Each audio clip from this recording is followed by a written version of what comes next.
Hello everyone, and welcome to another live stream against Arch-Tempered Kulve Taroth. I think we have 2 more days of her this week, and then we lose her forever. No, she comes back eventually. They'll probably have a spring, what do you think, a spring festival, and she'll probably come back. So we'll get back to her then. But what we're doing today is we're going to be working on, as the title suggests, something I'm calling budget builds. Builds where you don't need gamma armor, builds where, you know, if you're a player and you haven't fought the Arch-Tempered monsters or you don't have access to them, you should be able to use these builds to fight her and do a good job against her. You'll be able to watch me use these builds and put them together as well. I'm putting them together live. Cybera says Kulve Taroth ends tomorrow evening. So it's really today and tomorrow that we have left. I'm back at it again, Slick Rick. That is correct. How's it going, Benny Jackson?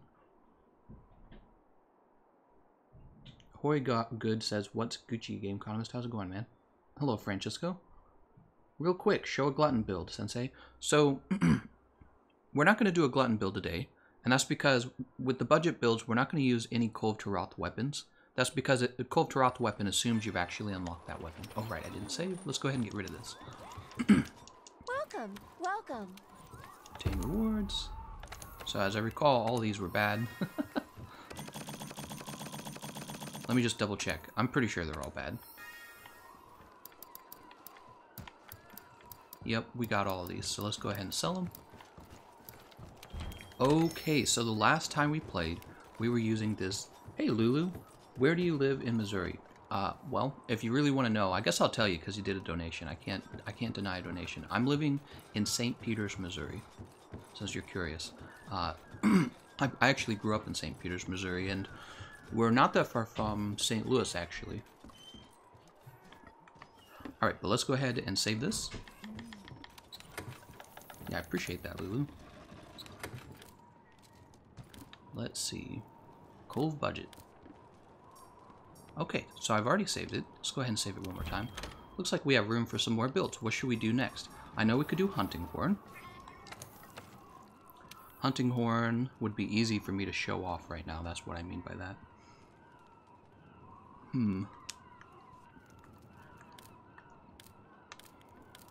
Let's look at categories. So we could do longsword. Great job with part 1. My son is using the hammer build. Oh, thank you very much. So there's longsword, sword and shield. I feel like recommending longsword to newer players might not be a good idea because they're going to stagger lock everyone. But I don't know, longsword did pretty well for me last time I used it. How's it going, Gameconomist? Loved your decoration video. Just want to point out that as a bowman, for longer fights like Behemoth, Stamina Surge is preferred over Marathon Runner. Oh, interesting. Alright, thank you. Over Marathon Runner? I didn't know you used Marathon Runner on bows at all. Sorry, I have a bit of a cough. I should drink something. Longsword, sword and shield, dual blades. Oh, right, so a lot of people asked for dual blades. Dual blades, hunting horn, lance, gun lance, switch axe, charge blade, insect glaive. Insect glaive is an interesting one. I'm actually supposed to be doing a top 5 insect glaive video pretty soon, so I might use that. Light bowgun, heavy bowgun's easy, and bow. Why don't I do... Let's take a look at insect glaive real fast. Let's take a look. So you could actually build this one right here, the Empress Cane Ruin. And that's going to come with haste and recovery. Alright, so hey, Empress Cane Ruin is definitely a possibility. What else? There's Truge Bulk. That's craftable, but it assumes that you've defeated Behemoth, and we're kind of avoiding that. So we're not going to use Truge Bulk. Grunge Storm. That's the one I'm really thinking about. So you're getting higher raw, but you're dropping that blast. But the Empress Cane Ruin comes with default white sharpness. I'm always trying to pick something that I think will make things easier for people. I think that the Dragon Element would actually be better against Kulve Taroth than the Empress Cane Ruin. So I think that the Grunge Storm would actually do more damage. Whereas the Empress Cane Ruin comes with haste and recovery and white sharpness. Let's do Empress Cane Ruin. Yeah, let's do Empress Cane Ruin. It's difficult. It's really difficult making the decision. Okay, and now we actually, you know what we're going to do first? We are actually going to go back to one of our budget builds. How about this one? We're going to steal it. Alright, and now we're going to switch over to the Insect Glaive. So the next budget build is going to be for Insect Glaive. We're going to give some Insect Glaive some love. I've been learning a lot about Insect Glaive, and I think we can really have some fun with this. So you're mostly not going to be attacking from the air with this build. You're going to be attacking from the ground, which means maximum might is actually fine here. What do we have? We have one extra medium decoration slot, health boost, weakness exploit, handicraft 3. So the handicraft 3 is actually not necessary. We can drop this. Let's turn the handicraft 3 into... what shall we turn it into?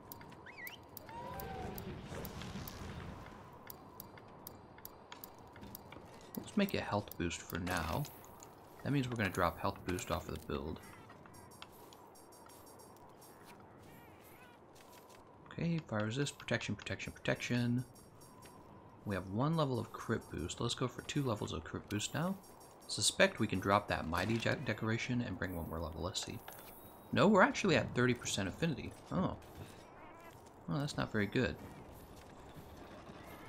We could fix that with critical eye.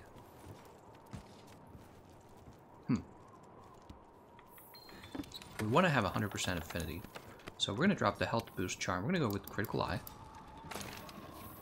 And then on the build, we're going to drop protection, protection, fire resistance, and protection, right? So we're going to drop those. We're going to build 3 vitality, because I expect most players to have vitality decorations. And that leaves us with 2 slots for critical eye. 1, 2. And that should bring us up by 15, I believe. Oh, actually, it was even better. We're at 50. So we're at 100% affinity, white sharpness. You're going to get a little bit of blast, not really relevant for Kulve Taroth in my opinion. The blast isn't going to be that shockingly good. Fire defense is still at 15. So what you're going to be able to do is you can eat elemental resist small at the canteen. You can eat small, medium, or large, whatever you want. But you're going to get the fire resist over 20, which is the important part. And here are your skills. Oh, we only have crit boost. We only have crit boost 2. But 100% affinity. I actually think that we can drop the max might for affinity, or for crit boost. I think that's what you're supposed to do in that case. So we're going to drop maximum might, and we're going to take critical jewel instead. You know, if you don't have 2 critical jewels, you can replace it with something else. Okay, so it's better to have 90% affinity and crit boost 3. Alright. Let's go ahead and save that build. That's our Insect Glaive build. Alternatively, we could have done a Devil Joe setup, but I think that it actually will be better. What is this? I'm getting confused by old builds. Here we go. I actually think it's better this way. Oh, and also you'll see that the bug on my arm is the Pseudocanth. I think I said the name right. Pseudocanth? Might be Sato. I don't know how to pronounce that word. And we're choosing that because of the speed of the bug. So let's go ahead. We're going to begin the siege. This is going to be a forager run first, a track run. We've got our build. I'll show off the Kinsect when we come in for a damage run. Let's go ahead and get the forager set up. And we're going to empty out our inventory as well so we can gather, so we can gather items. All right. I'm going to go ahead and eat for stamina. We want some stamina. Monster Hunter World, Alex says, "Hi Gameconomist, how's your day? My day is going pretty well. Thank you for asking." Welcome. Oh, Welcome. we're not leaving the quest, we already put it up. And let's get started.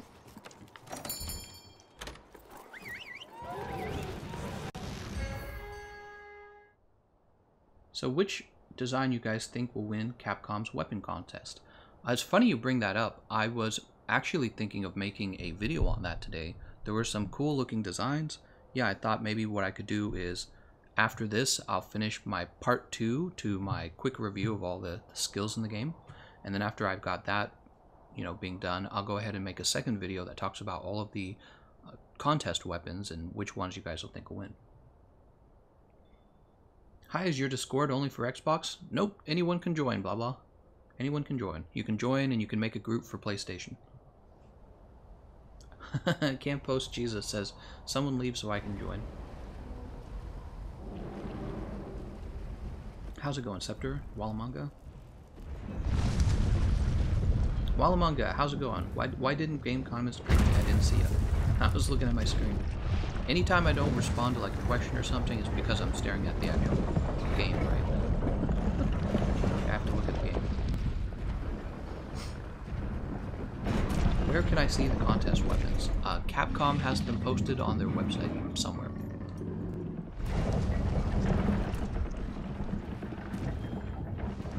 Yep. That's the thing, you guys don't actually need YouTubers like me to show you this stuff. You just figure out how to go to their website, honestly. But on the other hand, you do support us when you watch our videos, so... Grab this nitro shroom. Maybe I'll make a video on how to get to Capcom's website, so you don't need us YouTubers as much. Alright, there's a Bitterbug. Mandragora. Devil's Blight. Oh, where am I going?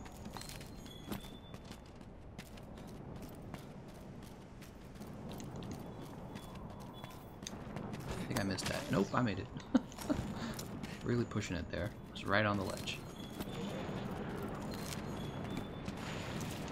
Devil's Blight. And we're gonna jump down.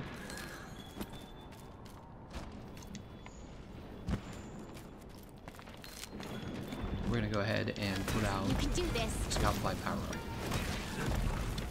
Over here. I'm ready. Even if you clickbait the contest, I would still watch your video. I think that's what I've learned. I think I've learned there's no point in making fun of clickbait. There's no point in making ironic clickbait. I think people actually want clickbait. That's what I've learned. And I probably shouldn't question it. I should probably just not think about it and make whatever works. Make the videos that people click on, and that's it. That's what I'm supposed to do. Yeah, I'm not a big fan of clickbait. I think it kind of... The problem with clickbait is if you make clickbait, your competitors have to make clickbait, and it becomes like this downward spiral of who makes the clickiest bait, right? Now, I'm not a big fan of that.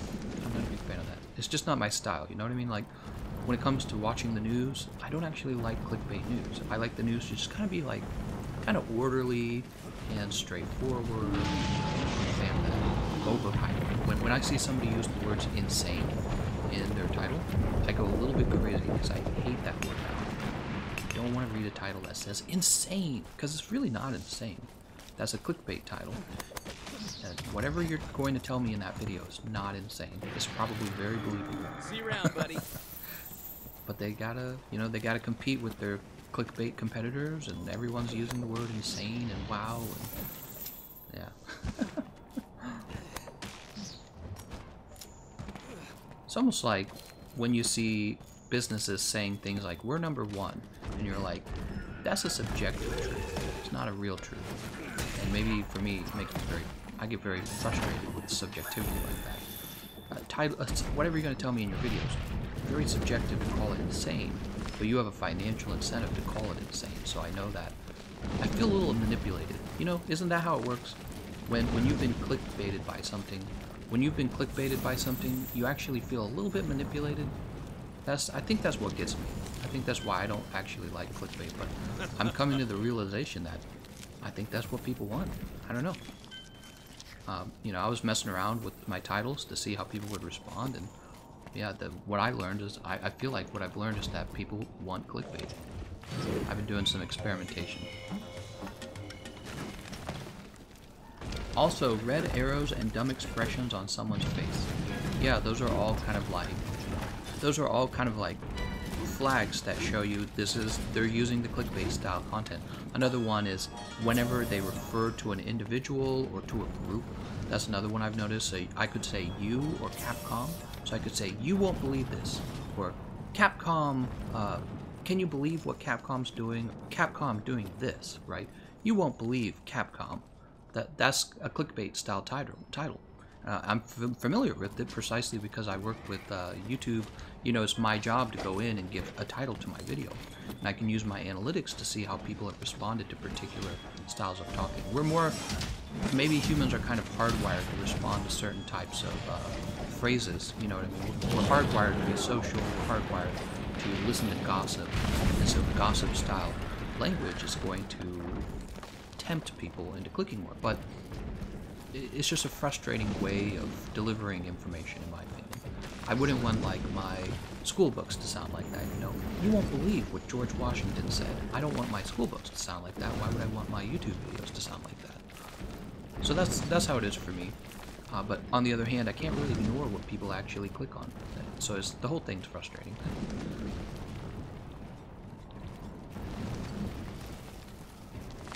Blah Blah just said, I just subscribed. Thank you very much, Blah Blah. I appreciate that. It's a great name, by the way, Blah Blah. Between Taroth the Dagger Ice and Fire and Ice, which is better for released Kulve Taroth? Pretty sure Taroth the Dagger Ice is. Gameconomist is gonna do a skimpy outfit face reveal at 69. I never said that. 69,000 subs. I don't know, maybe I said that. I say things. Hey, I'm a bow learning. How would you say Emperor's Horn Sticks compared versus Deep Vero? So Emperor's Horn Sticks is giving you attack up large. or Deep Vero is giving you attack up extra large, which just makes it automatically better. With the hunting horns, it's really unfortunate. I wouldn't say unfortunate, I just don't agree with the balancing on the hunting horns.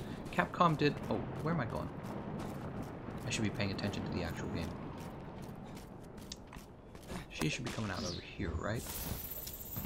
So I don't agree with a change Capcom made to the hunting horns. One of the things they did when the game launched, they realized nobody was using the hunting horns, so they buffed them, right? They made them stronger. Well, how they did that is what I disagree with. They basically took this buff called self-improvement buff. All hunting horns have it. It's called a self-improvement buff. And they made it so that you get 10% more of whatever your attack is.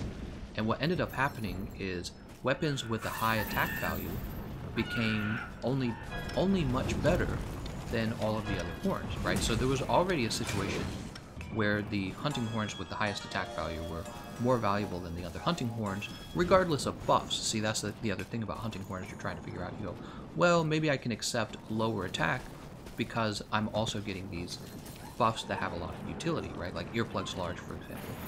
Well, what happened is when they did the buff, when they improved the hunting horns by making the self-improvement buff give you 10%, that's fractional, right? 10% more damage. There was a kind of even a larger margin of difference between hunting horns with high attack values and hunting horns with low attack values. Now, why does that matter? Not just because of the base attack values, but because hunting horns that had the attack up extra large would also be the hunting horns that would have the largest attack values because they get the largest buff. So when you're talking about Emperor Sticks versus something like Deep Vero already has a crazy good attack value, which is being, you know, is being fractionally or multiplicatively affected by the self-improvement, but then also it gets attack up extra large, which is without a doubt, like not even close, the most important hunting horn buff there is. So yeah, the hunting horns, what they could have done is they could have done an additive buff so that all of the hunting horns simply do a base more amount of damage. The self-improvement could have given all hunting horns, like, let's say, plus 100 attack, something like that, right? And then what would have happened is the hunting horn meta would have all shifted one direction. Instead, by making it multiplicative, 10%, they took the best horns and made them even better than the rest of the pack. So Empress Sticks ends up falling behind Deep Vero precisely because of this style of buffing.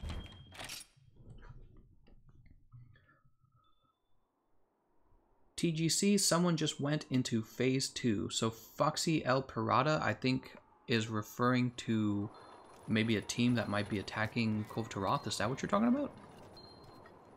I don't know what he means by that. Alright, let's go pull out our Insect Blade build. We just put it together. Here it is, Empress Cane Ruin. Once again, here's the build. Health boost, crit eye, crit boost, weakness exploit, part breaker, max might, hasten recovery. Let's go ahead and fix our items. Oh, and right, let's take a look at the Kinsect as well.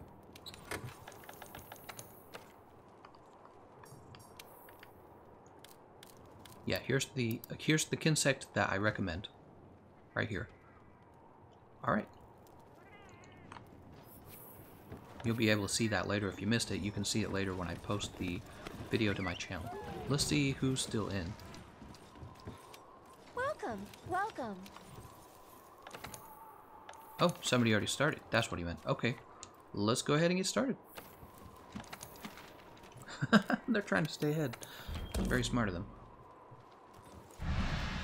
They're like, let's just get it done. We want fire resistance. That's what we want. And feline rider is not really useful here because we're not going to mount Kulve Taroth until stage 4.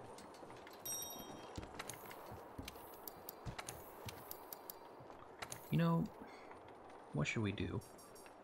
The activation chance. Somebody ate a meal voucher, clearly. We should go for feline specialist to increase our blast damage. This is going to give us a little bit more damage. Alright, so we're eating feline specialist. Here's feline specialist if you haven't seen that. Abnormal status attacks. Well, blast is an abnormal status attack. So we're getting elemental resist large and feline specialist. Alright, and we have Rosio, Anna, my apologies, and Domino. Here's this build. Kiara Strong Arms Spark. Anna's going with Kiara Strong Arms Spark as well. Almost identical build. And Domino. Kiara Strong Arm Spark. Wow, this is the Kiara Strong Arm Spark team. Alright, let's get moving. It's pretty funny. Budget builds, guys. Budget builds. What does that mean? It means that it's very easy to put this build together. You really should not have many excuses for not being able to access it.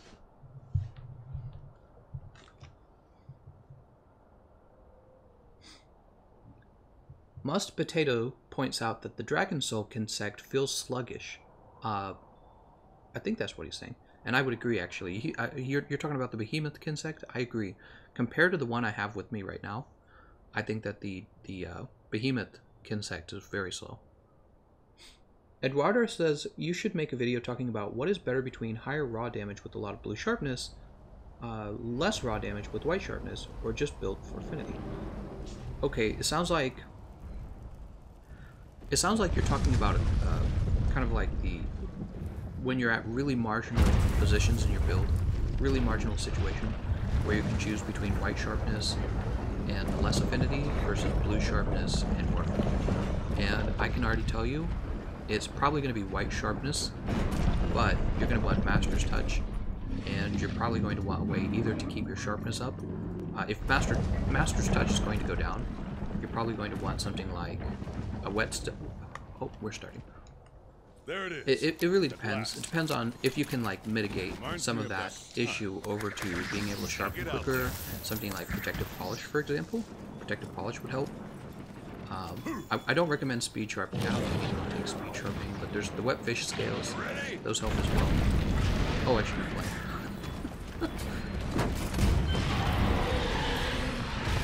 Alright, we're gonna load up this cannon. See you around, buddy.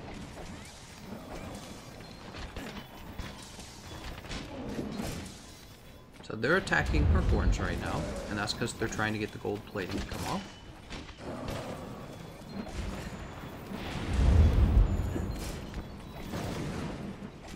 There's another boulder to drop. She's heading toward it right now. I'm going to go ahead and point this cannon over here. There we go. So she's going to be right in the way of the cannon. We're going to join them over here. I think they might have dropped that early. Did they? Oh, she's gone. So she's already gone through. Alright, now I'm going to join them.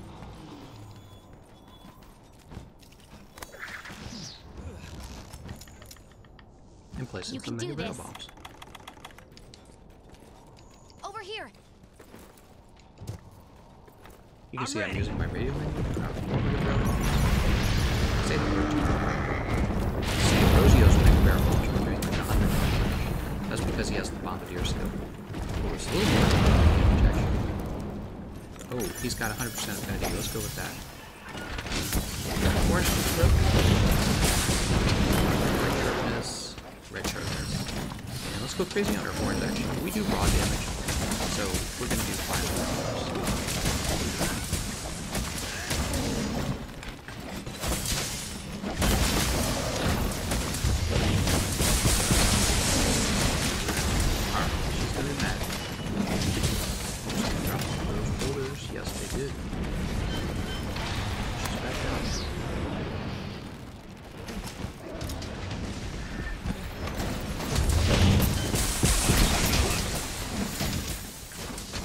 Alright, now we're gonna get it. We did a little bit more. Giant horns are chipped, which means that the cannons aren't going to really be as useful anymore. I'm going to go ahead and sharpen our weapon. You can see we're losing my sharpness quite consistently there. That's because we don't actually have Master's Touch. Master's Touch, a really powerful skill. You ready?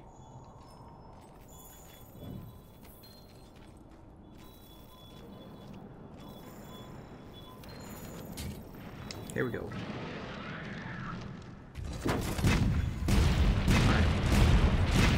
Yeah, I don't actually think most of that damage actually helped because a lot of her mantle was already broken.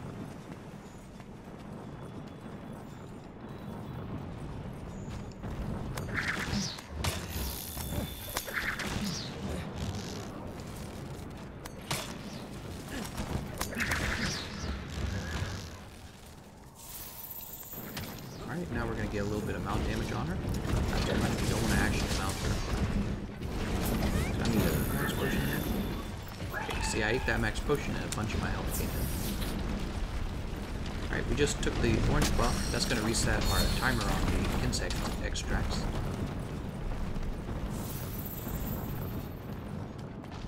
She's all mad. Proceed with caution.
We're in blue sharpness now.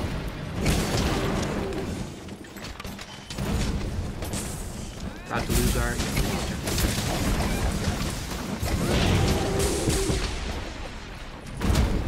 Alright, insects are back. Still not back. That's unfortunate. So you and I are not going to do very much damage in this build. Go ahead and sharpen while she's going underground.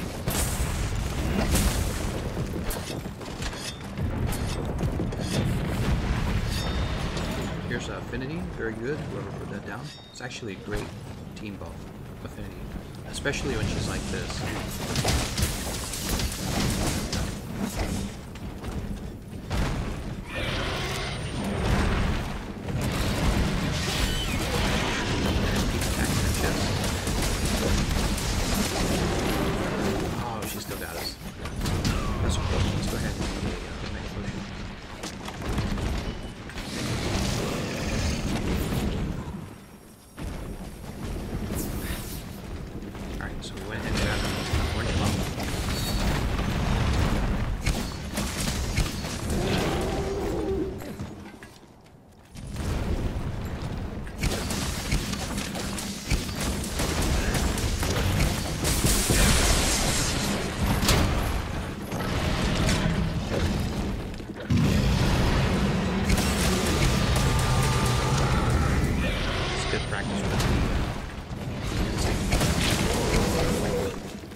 Really unfortunate because when her mantle turns red, it's going to deal all of her good damage. We're bound to pick up the trail somewhere.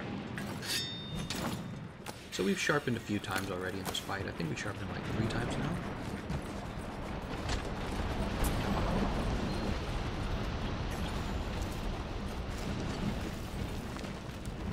Oh, she turned around. That was my fault. I thought maybe we could hit her tail as she was escaping. Sorry, guys. My fault. Not escaping, but as she was running forward.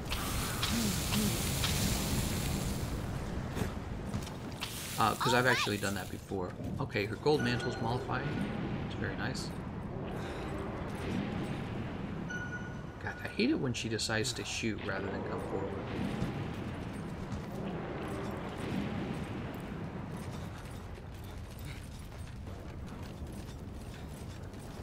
There she goes again.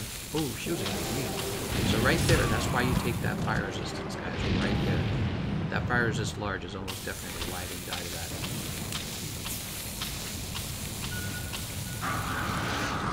Watch yourself. She's making all the moves we don't want her to do.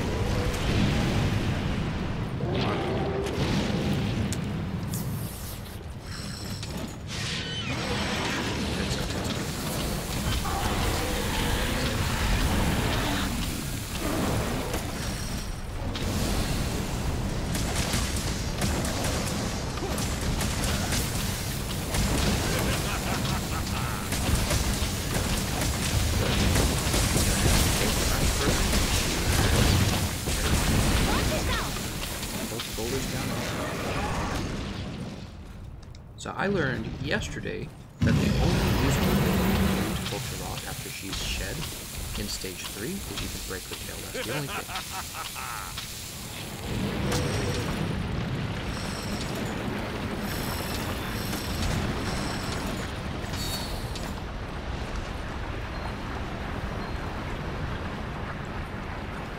I'm gonna go ahead and eat a might seed. And we'll put on our fire resist mantle. So one of the nice things about the insect blade is that mounting Kulve Taroth is actually very valuable. It's easy to do that with an insect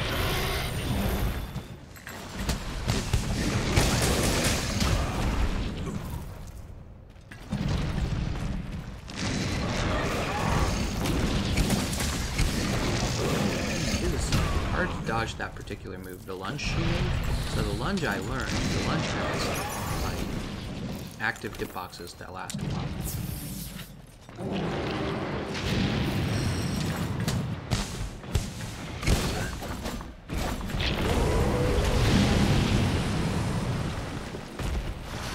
She's going after somebody else. That's why soloing Kulve Taroth is difficult, she just focuses on you.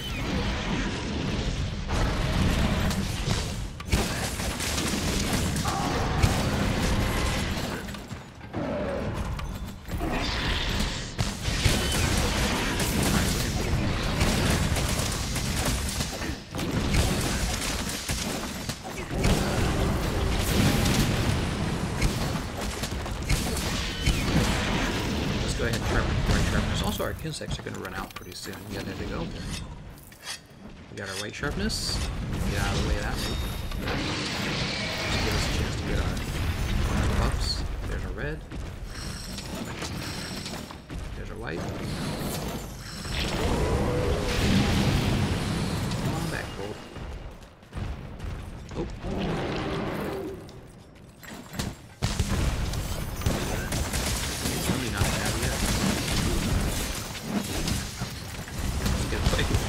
We're the ones that get it done. It's always dangerous.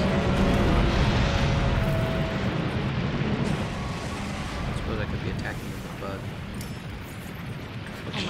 So you'll notice that move barely did any damage, which really shows you how important fire resistance is for staying alive. Clearly does a lot. Alright, we're gonna grab our orange milk before we mount them because I want to have some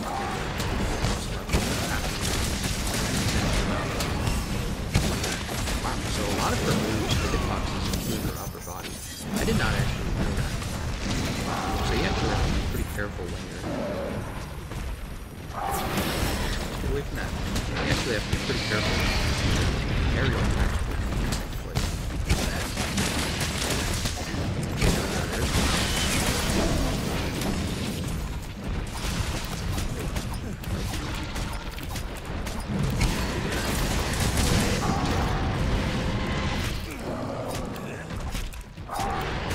Rosio setting down mega barrel ones.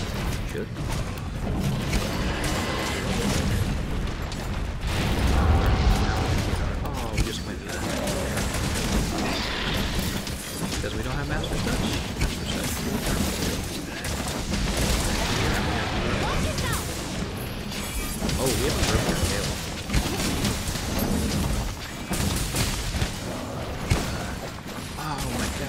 that, I got knocked out of the air.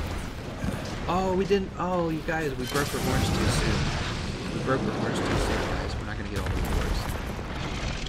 Darn. Alright. I tried to get over to the tail when I realized it, but it just, it was too late. Guess we were doing too well on our horns.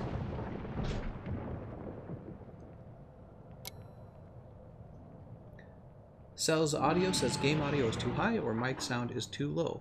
Okay, we can turn that. We can turn the audio down a little bit. I don't mind doing that if it doesn't bother anyone else. Turn the sound effect volumes down a little bit. There we go. Yeah, we're not gonna get all the rewards because we didn't break our tail first.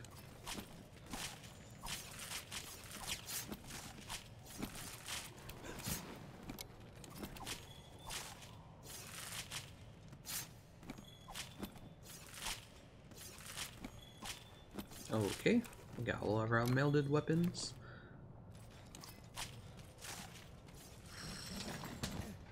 So Insect Glaive is definitely a terrific weapon for getting the mount into stage 4, similar to the Lance. And that has to do with the fact that you don't actually even need the center pillar. You can just jump attack from any position. So I can just always jump and use this attack.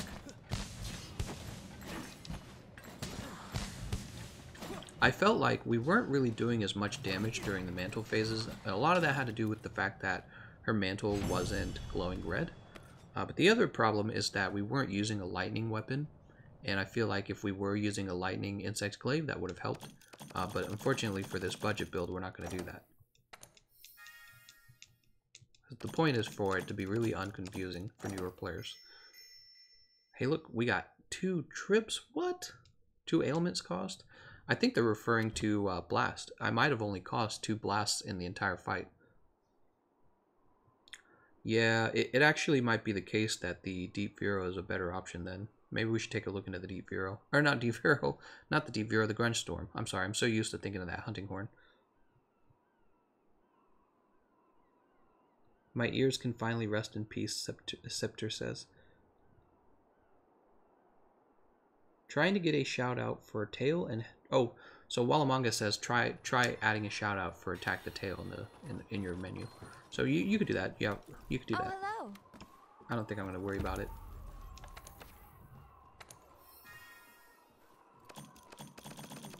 Budget build, arrow to my heart. Let's see what we got. Let's see what we got. Darn, man. Dang, man. This game is so freaking stingy. Alright, so I actually felt like the Grunge Storm might have been a better option. Just because you're going to get the dragon damage, and I don't think the blast actually was that effective. Here's Grunge Storm. We're going to change the build for Grunge Storm.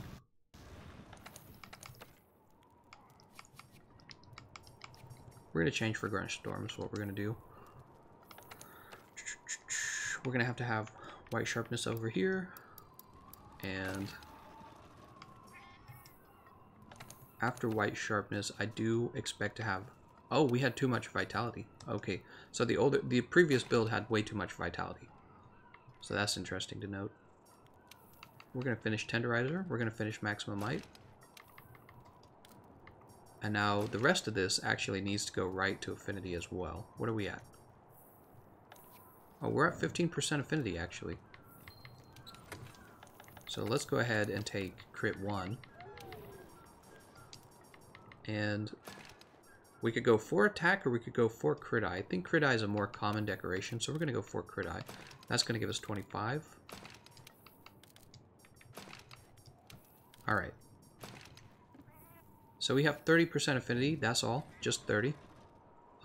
Crit Eye 1, Crit Boost 1. But I suspect because of the 210 dragon damage and the higher attack value of higher base attack value of like 680, I actually think that this will do more damage than the blast insect glaive we were just using. So let's go ahead and save this one over that one. I'm pretty sure that's going to be the case. So Here, let's save this here.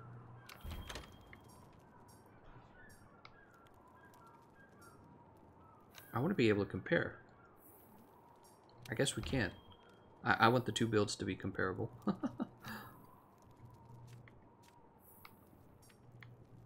120 blast versus 210 dragon element. The dragon element is just much more useful against Kulve Taroth. She's actually weak to dragon. She's very strong against blast. You notice it says we caused 2 ailments. I'm pretty sure what it means is we caused blast twice in the whole fight, twice. It's really not that much. So 210 dragon element is probably going to play a much bigger role. And then we are losing we're losing a decent chunk of affinity, and the synergy between affinity and crit boost. But we're also getting a much higher attack value on the Grunge Storm of like 62 more attack. So I actually think Grunge Storm ends up doing more damage. Alright, so Grunge Storm, I'm actually going to recommend Grunge Storm. Let's go swap over to the Forager build. Yeah, that was my suspicion at the start. But I was like, you know, maybe this other one will just be easier. Because it already has, like, I already had the health regen augmentation. And I already had the haste and recovery, of course. Which comes with the weapon, but we gotta go with the most damage. That's what we gotta go with. We gotta be smart.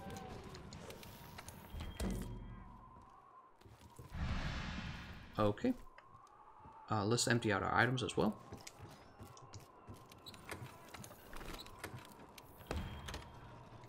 How about you try Charge Blade next? I'm telling you, I still need to farm Anjanath and Odogaron in order to be able to actually augment the Charge Blades. That's the problem right now. PvP in Monster Hunter World would be just silly. Nick, what are you even talking about? There's PvP right here, the arm wrestling barrel. This guy just doesn't know what he's talking about. I should do a clickbait video where I say PvP in Monster Hunter World, and then it's just a whole hour of me arm wrestling. Maybe on like repeat.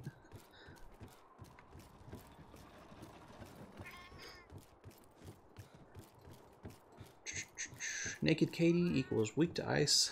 Is fun in games until people get cluster bombed in PvP.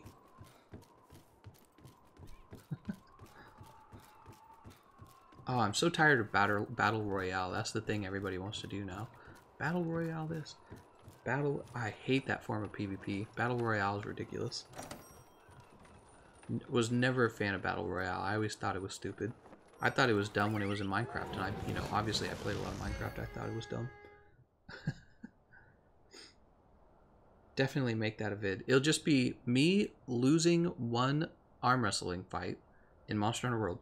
I'll record that, and then I'll go into my video editor and I'll multiply it until it lasts for like 10 hours. And that'll just be the whole video. Just that.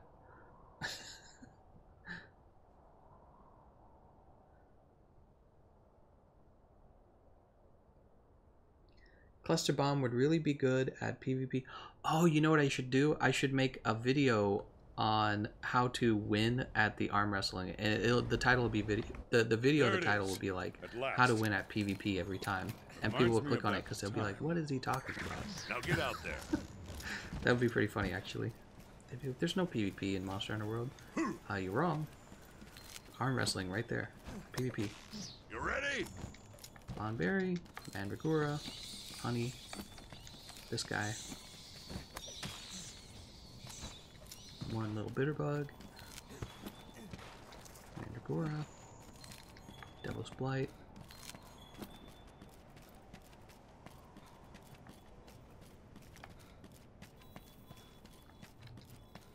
Trying to read it's so hard to read the comments and play, actually. It's really difficult.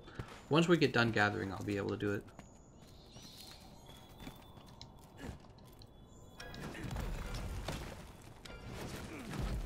Oh, we did good. We're way ahead of her.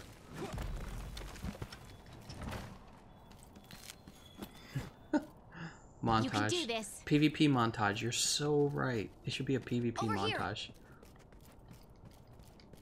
And it'll have I'm like ready. epic music or something.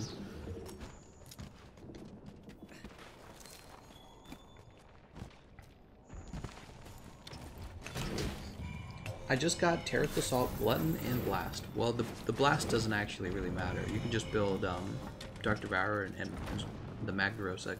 What is it? The Magna Gametis. There we go.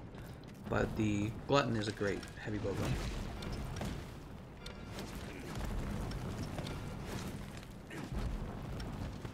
flinging people up with switch axe. We need a top 10 flinching weapons.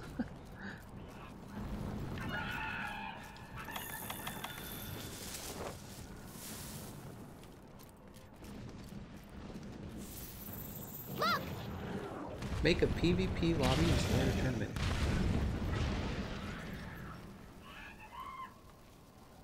Oh my gosh, I did not even notice this.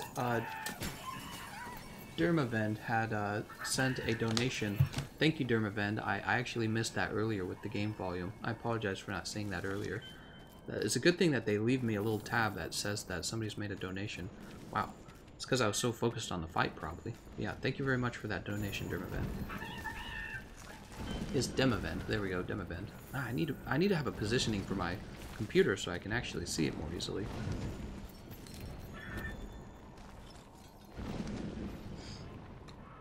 David Matthews says, just wanted to say about 8 rewards, break her horns while she is in fury state.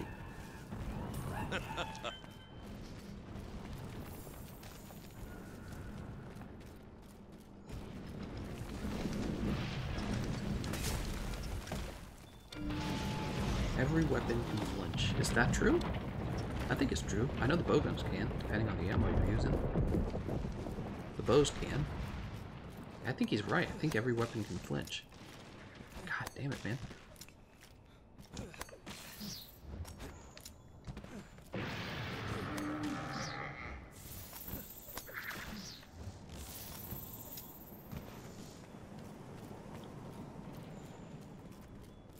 Which weapon is most effective at flinching? Longsword, probably.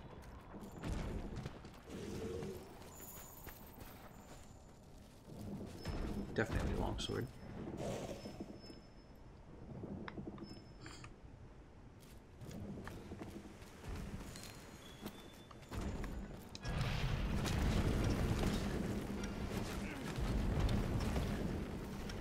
Bowguns can melee to knock players out of stun.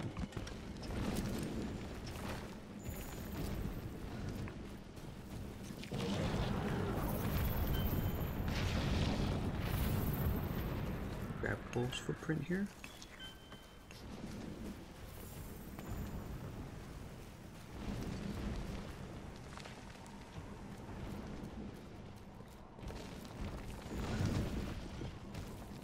Every weapon must be able to flinch so that you can get a teammate out of a stun or sleep.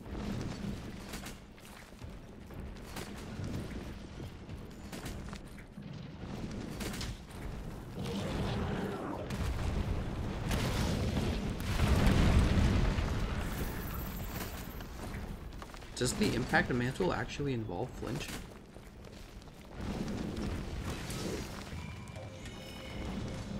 I'd be surprised if it did, but that would be cool if it did too.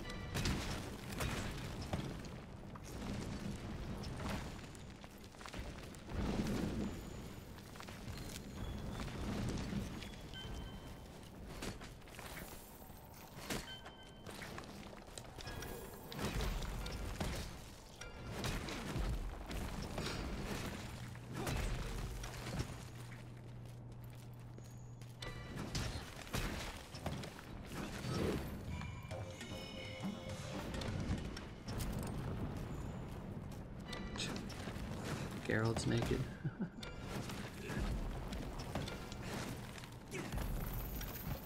The Piccioni is stamina. Tiny Terror goes, man, people just aren't leaving the session. That's because it's the best session. This session's awesome. We got all the people in here. What kind of people do we have in here, actually? Here, I'll just, for you, Tiny Tenor, I'll just pick somebody and boot them at random. No, I'm just kidding. That would be terrible. I recognize a whole bunch of these names. Half Dan, Hunter, Cybera.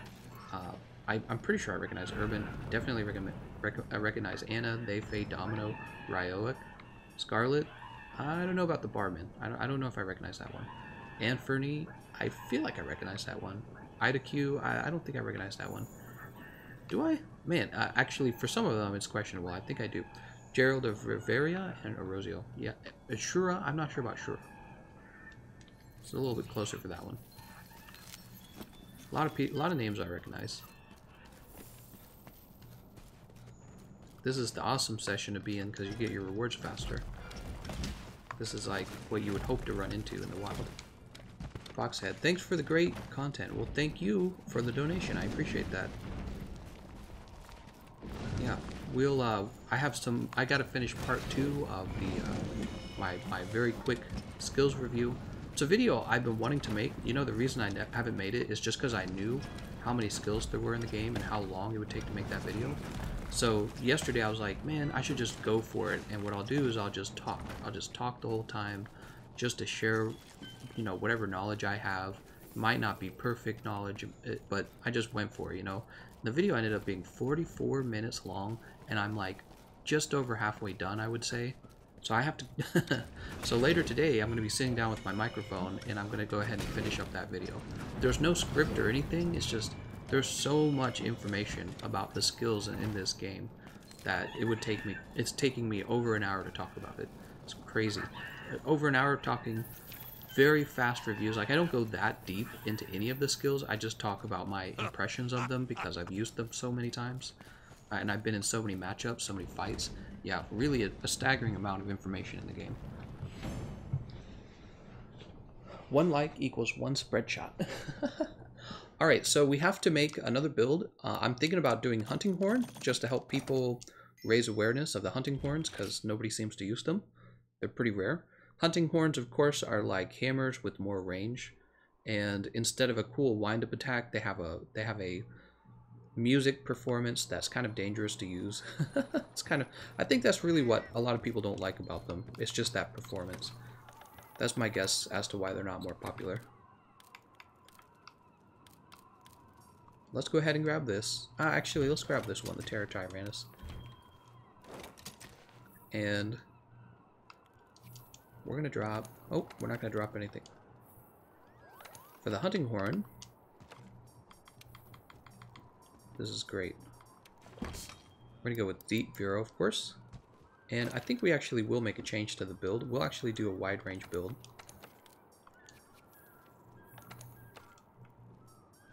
So this is Empress Greaves Beta, but we're actually gonna take Empress Greaves Alpha to get us 3 levels of friendship. Handicraft Charm's very appropriate. Let's see, what would be... We're going to drop the Kaiser Greaves Alphas, the other thing we're going to drop.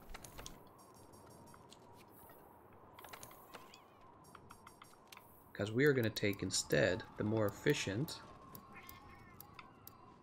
Empress Van Brace's Beta to get 2 more levels of wide range. So now we're at wide range 4. Okay, so we need 1 more level of wide range.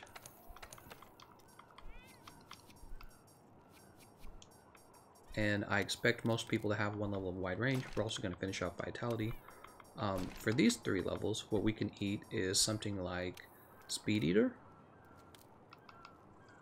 We'll take 2 levels of Speed Eater, actually. I think that's pretty good. And our last level will be Satiated, which I think is good for players who are newer to the game, because you save on some of your gear. And then after that, we're just going to try and fight off our negative affinity as best as we can. This hunting horn is a negative affinity weapon because it is a Devil Joe weapon. Maximum might. That's the best we're going to get. So wide range 5, health boost, weakness exploit, handicraft 3, part breaker 3, maximum might 3, speed eating 2, and free meal. So now we're playing a support role with the hunting horn. The primary, look at that affinity of 0%.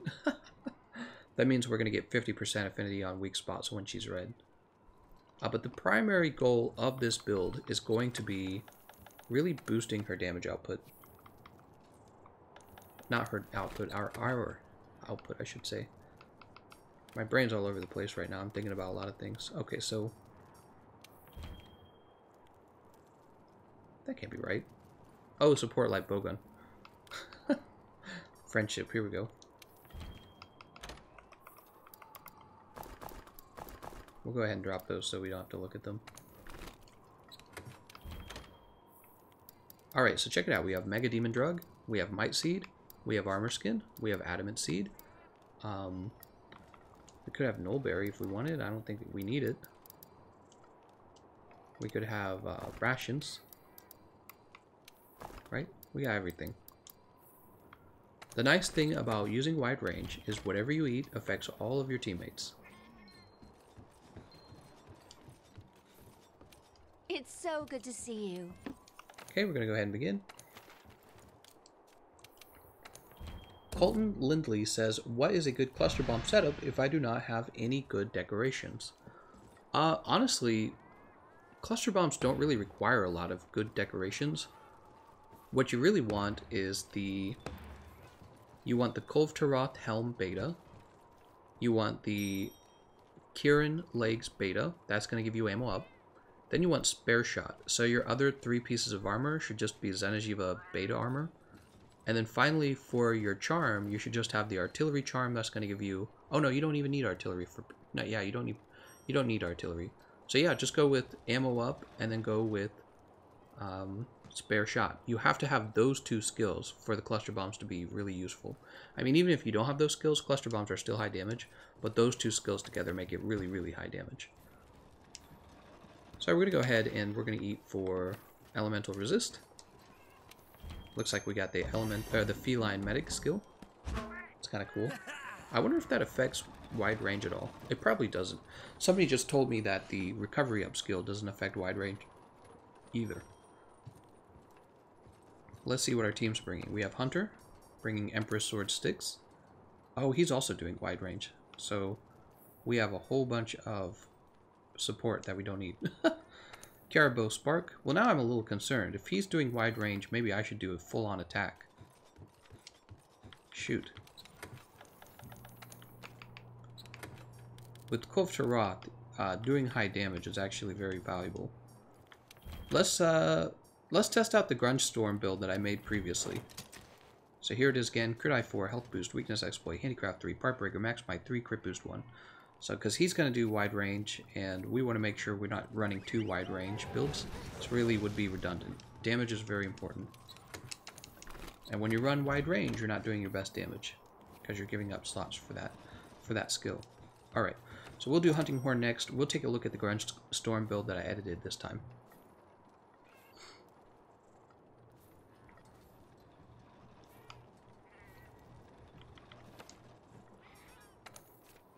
Thayfei, Caribou Spark.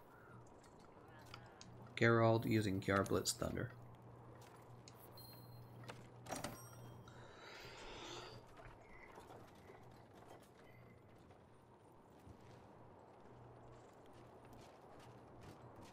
This Italian YouTuber, Spike Shadow Hunter, is flaming you right now, live against you so hard.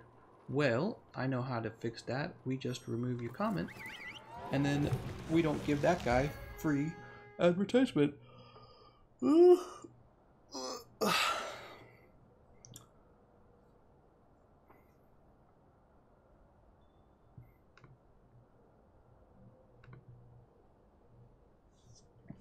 Anthony Galoza says, can I get a flinch up skill to be able to flinch people with flinch free?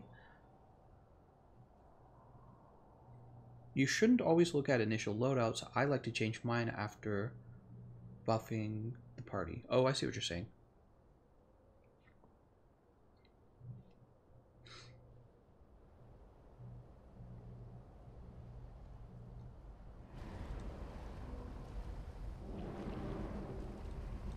Oops, somebody's not pushing start.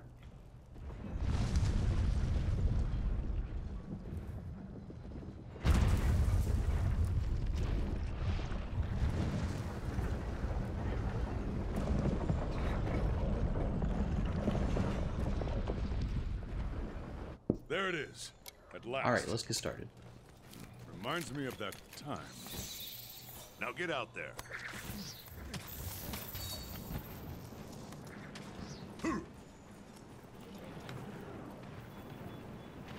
Okay, just popping through here. We'll go ahead and fill up the cannons. See you around, buddy.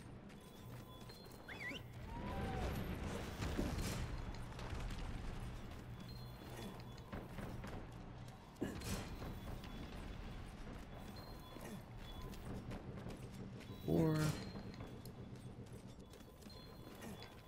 5.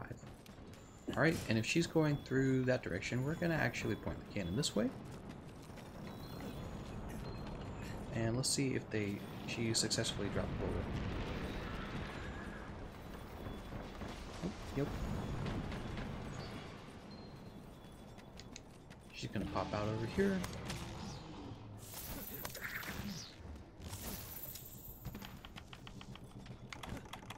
You can do this.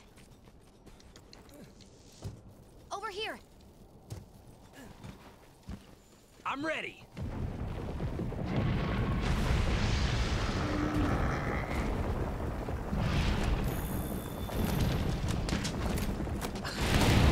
It's always funny to see them go flying back when the explosion goes off.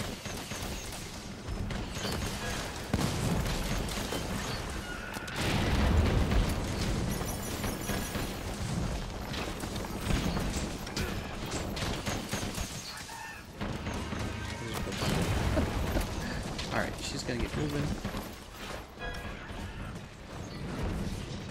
Oh no, it didn't go down. Look! Oh no, it didn't go down! Somebody dropped the boulders. Why is nobody dropping the boulders? My kind of hunter. There we go.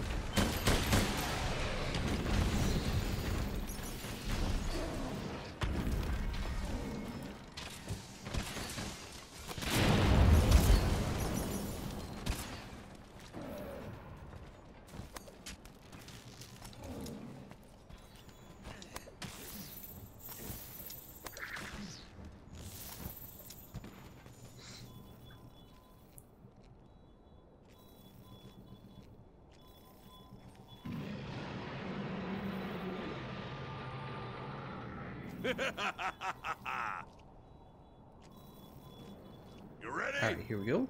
Just coming through the wall. I'm gonna break her horns? No.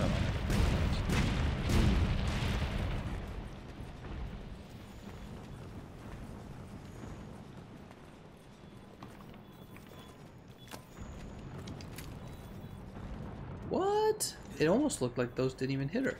Did you guys see that? It looked like the... Oh, she's going to the next area. It's because I have my volume off. That's what's...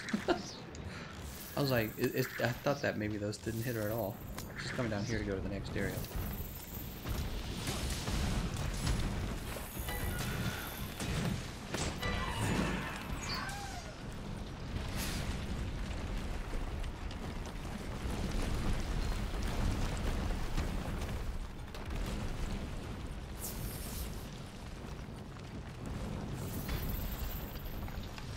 All right. There's the red. There's the white.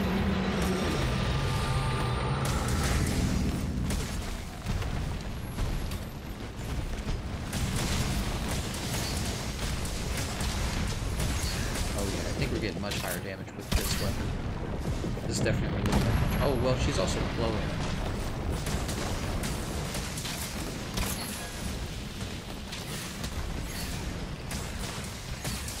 Oh, that's much. I think even if she wasn't glowing, this would be higher damage. I'm sure it's because we're using natural elements in the damage type.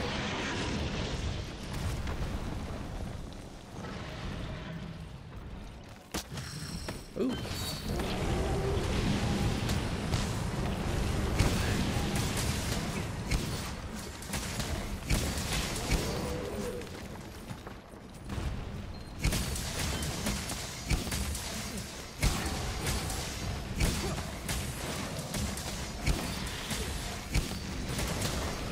Alright. Now she's gonna... What is she gonna do?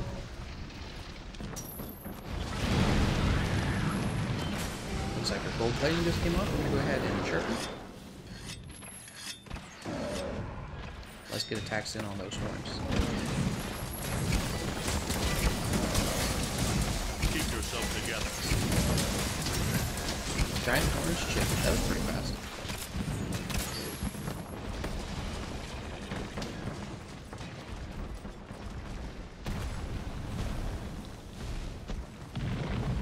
Was there a part of her body we hadn't broken? I guess her chest or something.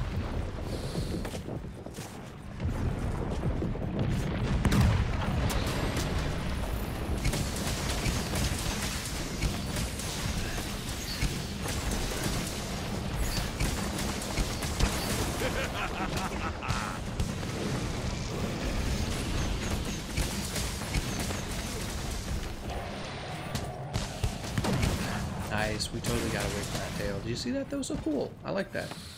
Oh, we just picked up our orange buff though. I didn't want that.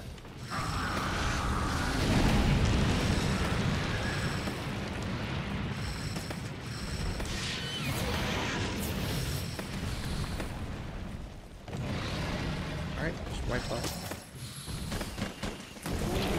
We're gonna do sharpness, unfortunately.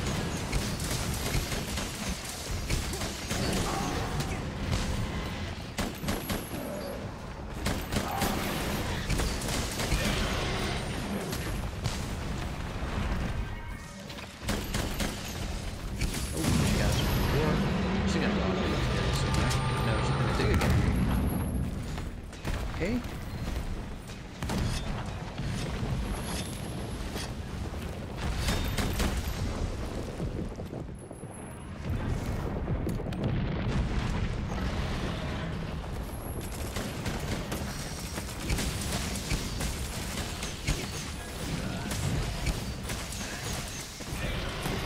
Oh, he got me.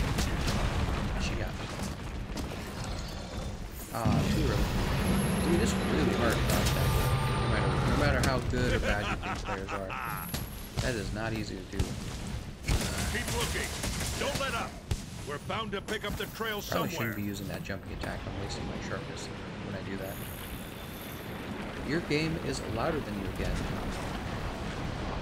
I might be talking quieter. That might be it. There you go.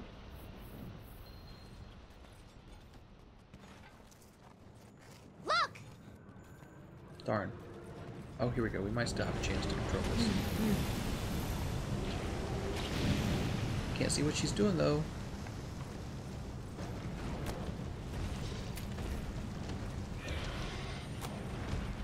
Nice.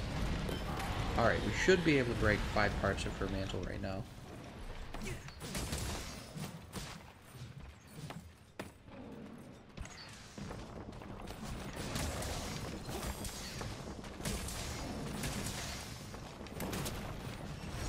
Oh, I think my bug was stuck in the wall. Watch yourself! She's gonna run off to Area 4 now.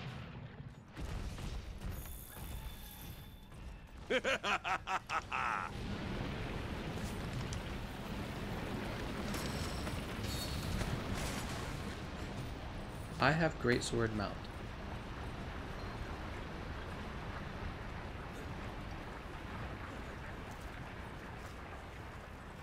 Good work, Fibers. Now get out there and show us how it's done.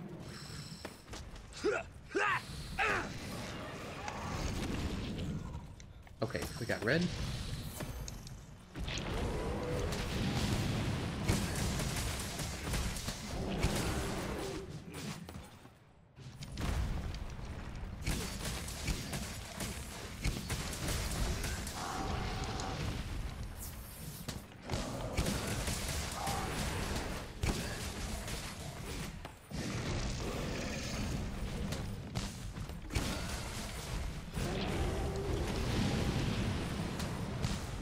Dang, man.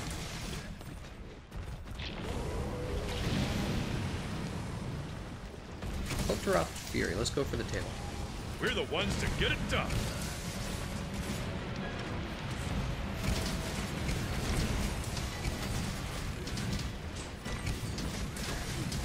Oh my. Oh dear.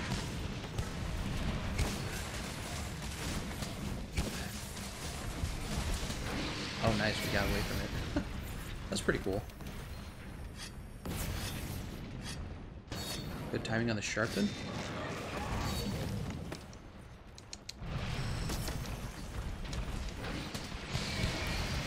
Okay, we jumped away from that. We didn't actually want to land in that. She's going to sleep at the top of the hill. Watch yourself! It's a pretty funny place. This might give me a chance to refresh my kinsex after she wakes up. Yep, that's what I thought. I was going to run out really soon.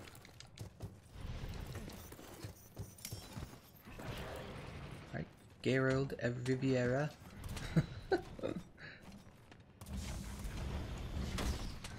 Oh! Oh! That was my fault. None of that went to plan. I didn't want to do orange ball. Damn it. Damn it. Watch yourself!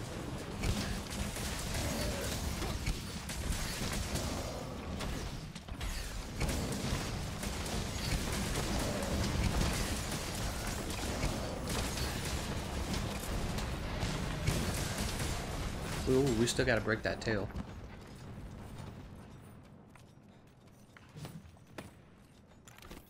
I'll resharpen again. Why not? We're safe.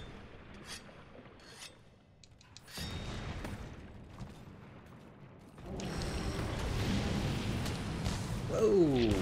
I did not expect her. I thought she was targeting me. Tail broken. Nice job, guys.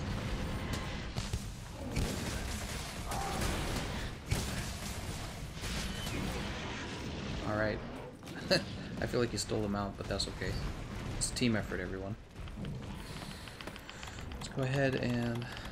Oh, are we out of bombs? We're out of bombs. Okay, no bombs for us.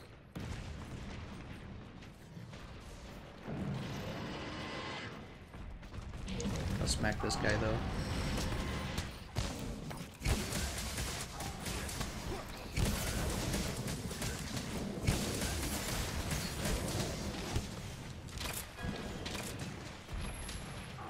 Here she Watch is. yourself!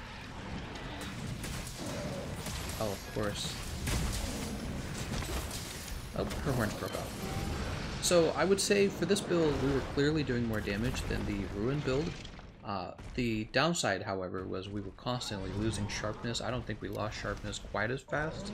The other issue is that, well, for both of them, they both have an issue of having to manage the Kinsect a lot because we have no power prolonger on this build.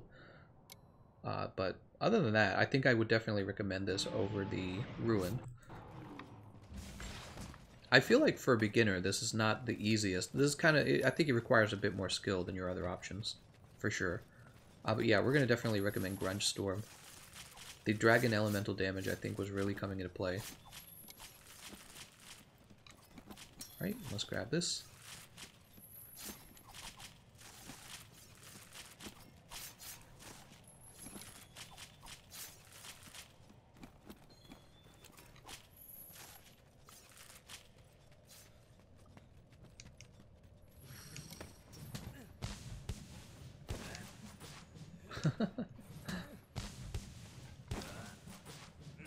Looking forward to that April Fool's video.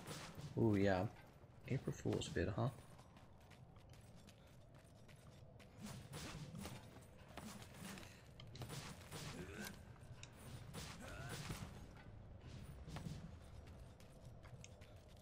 I was going to change TGC, but whatever.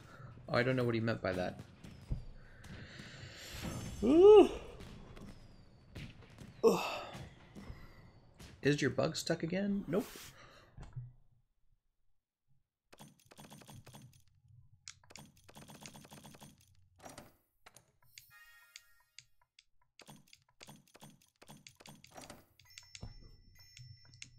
What's everyone's favorite monster? Whichever monster is new, definitely. Ah, man, can't wait for Iceborne, guys. Iceborne coming out in August or later. Hopefully in August. What are we? We're heading toward April. That's April, May, June, July, August. 5 months. That's a long time though. Yeah, it could be longer than 5 months too. You never know. They could like delay it. Man, they probably I get a feeling they'll delay it. I have like a gut feeling. Welcome, welcome. But who knows? 5 long months. You know, Sekiro Shadows Die Twice comes out in 2 days. I could buy that and play it live, but I want to be able to continue supporting Monster Hunter. I really do. I actually have 2 Tear Pipe Sleeps. Alright, still no rewards. No new weapons. I'm really disappointed. I think I've said enough times how bad I think the RNG is. I think the RNG is kind of, it's almost like they don't want a regular player to be able to unlock all those weapons. So we're done with Grunge Storm. Next time we'll use Deep Vero. Let's go ahead and grab our Forager build. Grunge Storm was a better option. It came down to higher damage coming from your Dragon Element. Wait a second, no, we want this. Alright, let's start foraging. How's the hunting?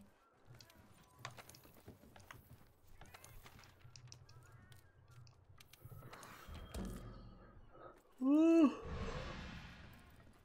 Grunge is still better, that's right.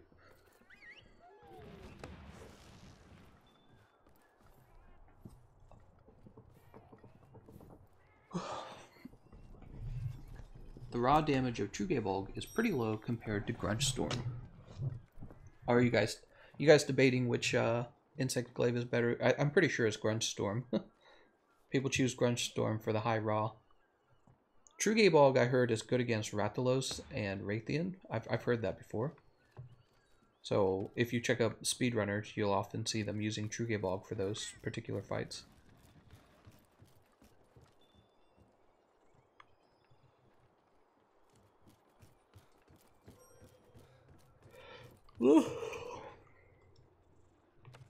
It's crazy how the Deviljho weapons have remained so powerful over all this time. You know, I should probably make a guide for fighting him. Deviljho. I did make a guide. It was a long time ago, and it was a terrible guide. Trugevolg is really bad compared to Grunch Storm. Zenogre, I think that speedrunners actually do use it for Rathalos, though, because of the favorable dragon hit zones. Of course, I suspect that the Decay... I'm pretty sure that the Decay Insect Glaive replaces Trugevolg. I was comparing them earlier.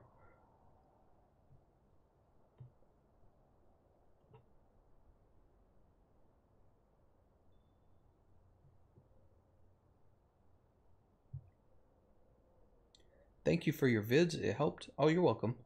Sule Swirl. I think I said your name right.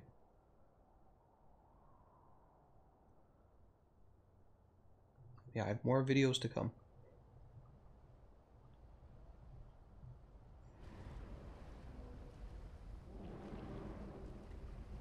Oops. There it is. Let's go ahead and grab these stones. Reminds me of that time. Now get out there. And now for the very boring track run. I think the track run, it was fun when we first discovered it, but now it is quite boring. Bonberry, Mandragora. Let's grab this Dragon Strike now. Why not? We're already here. Bitterbug. Oop. Adamant Seed. Mandragora. Devil's Blight.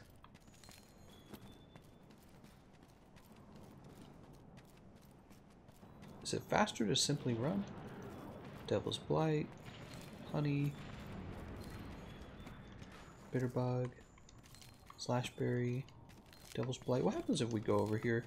You know, I look at this, but I never actually go. Is it just these? Here's a Bitterbug, and another Bitterbug, and a Mite Seed, and I guess that's it. Let's jump down. And she is running away. You can do Be sure this. to use those wedge beetles. Over here. Let's go ahead and get Scout Flies I'm activated. ready. It's 3 a.m. in the Philippines. I should sleep. Mashed potato. My grandma's Filipino. Did you know that, mashed potato? Look. Let's go ahead and grab this.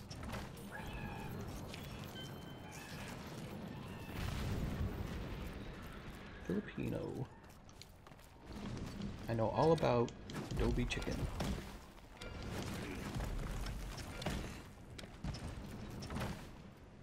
Chicken adobe. Let's grab this blue mushroom.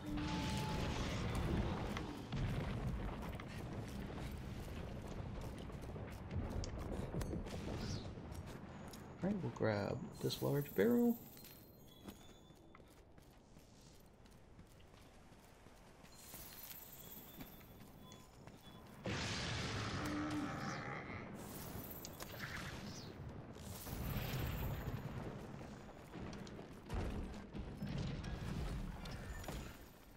I want to see a turf war between Behemoth and Kulve. Who would win? One shiny sexy girl or one angry Behemoth boy? Oh, what am I doing? I'm not supposed to kill these guys. Okay, they're alive. I was just kind of... I think I was bored. So I just kind of reflexively went to attack them to do anything. Huh, I wonder if attacking them once without killing them actually makes them go do the scattered gold chip sooner.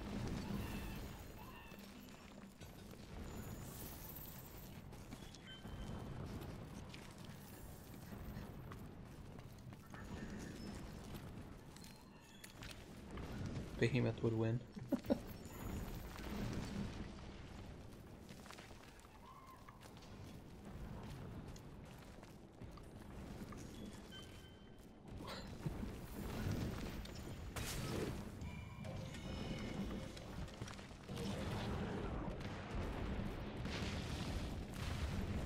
Sleepers.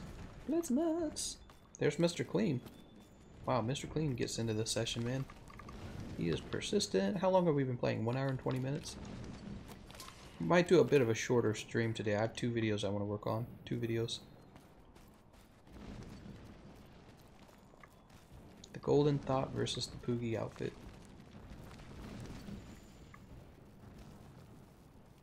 Katie in a nutshell, we're basically just undressing a giant Great Jagras.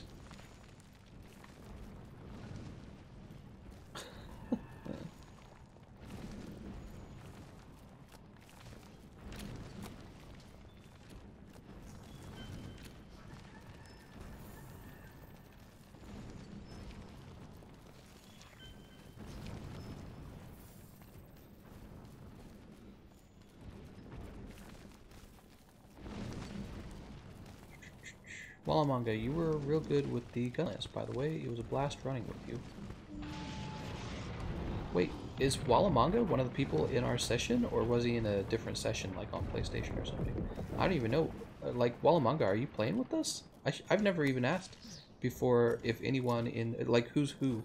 Because I know a lot of you guys have different gamer tags than YouTube names, so it's actually very confusing.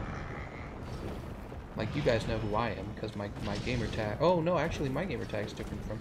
Yeah, even I'm running a different gamer tag. You guys just know who I am, because you know I'm the one streaming.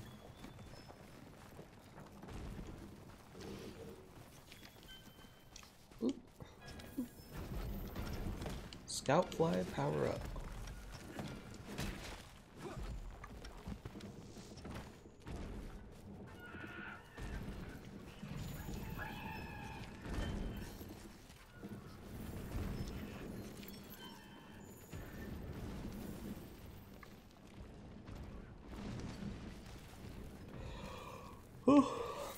Walamanga says, yeah, we're on PlayStation 4. I wish I could play with you. Yeah, I do too. But what you guys can definitely do is host runs just like this, especially when I'm streaming. You guys could try to host a... I thought about doing that actually in the Discord. I thought what I could do is I could pick like a PlayStation 4 player and a PC player to host lobbies at the same time and have everyone tune in to this just for fun. Thought about doing that.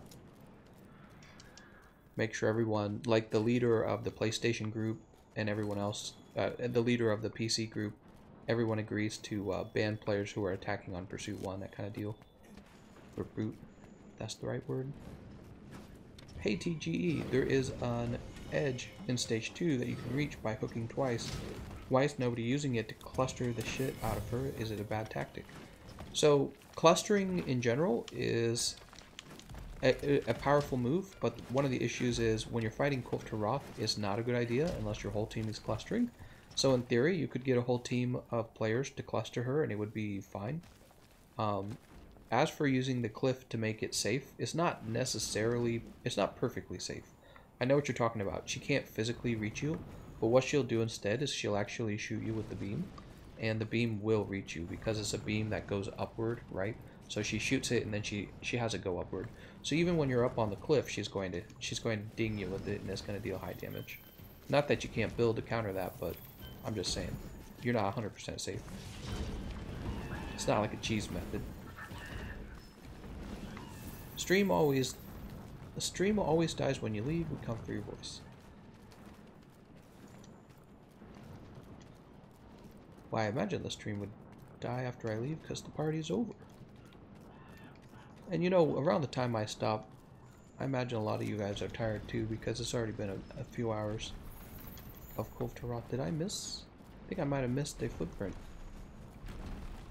Give me that footprint, Kulve. Got it.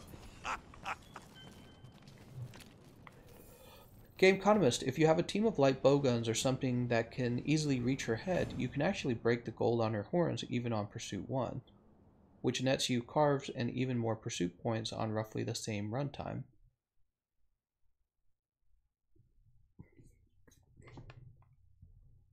I don't think I'm that worried about carves. I would say that first of all. Like, personally, I don't need carves, and I think most people that would have the kind of loadout you'd need to be able to break your horns in Pursuit 1, I don't think they would have, I don't think they would need carves as well.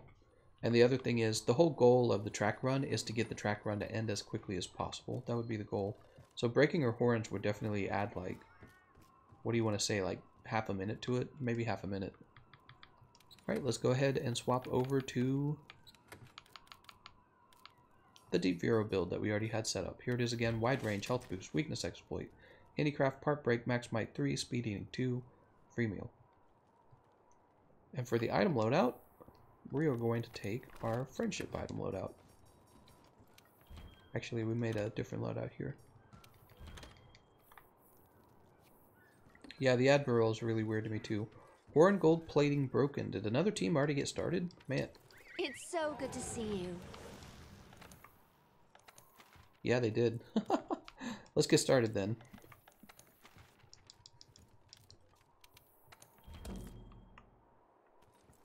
Whoa, pursuit level 6 reached? Wait. Hello. We're going in at pursuit 6. Welcome.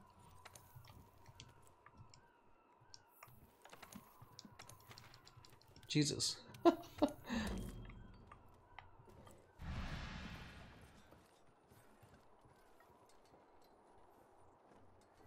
Oh, sorry, Mr. Clean. I don't know if you might have accidentally joined the earlier one. I reset it because they reached pursuit 6. Now I feel bad. Mr. Clean's like, that's okay. But there's still room. Oh, no, I think it's filling up. Oh, I'm sorry, Mr. Clean.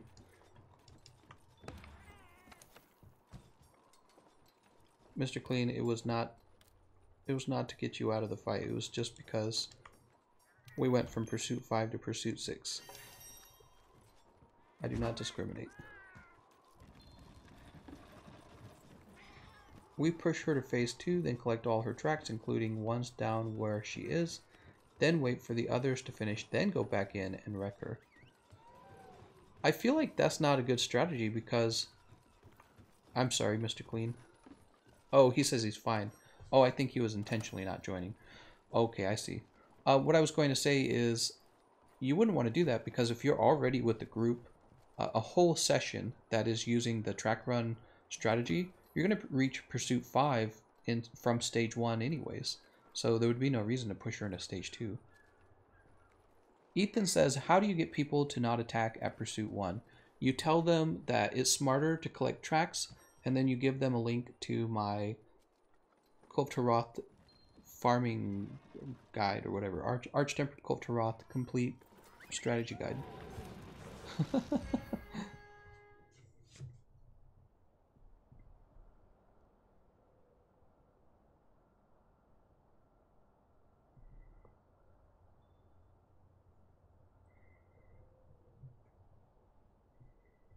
Alright, we're an hour and a half in. I might do this run and another run. I think that's probably what I'm going to do. I'm just going to do 2 more runs, guys. Because I want to get to work on these other videos.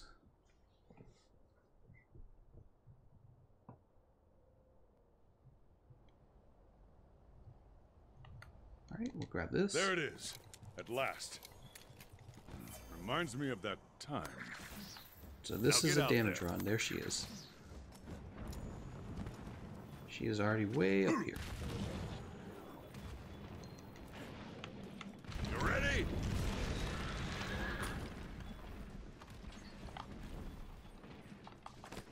Got it. Look at that. Whatever that thing is worth 500 points. So you might as well capture it and enjoy the points. See you around, buddy.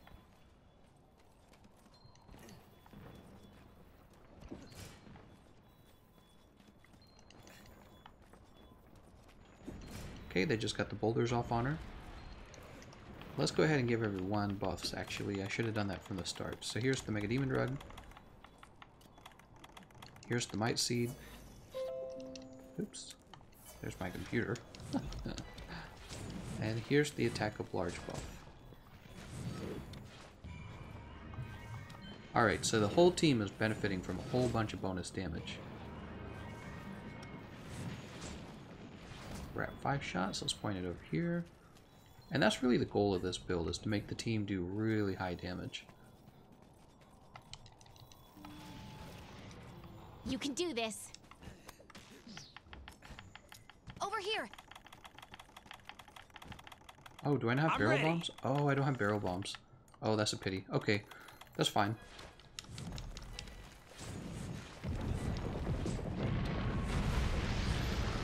Give the team health boost.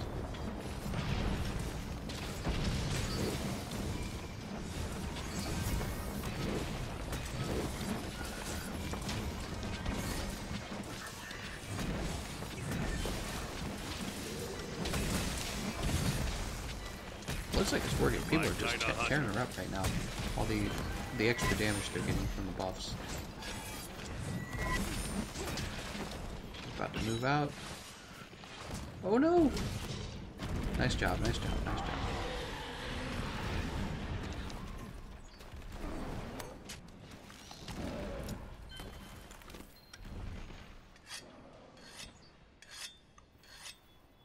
Okay, we'll just jump over here.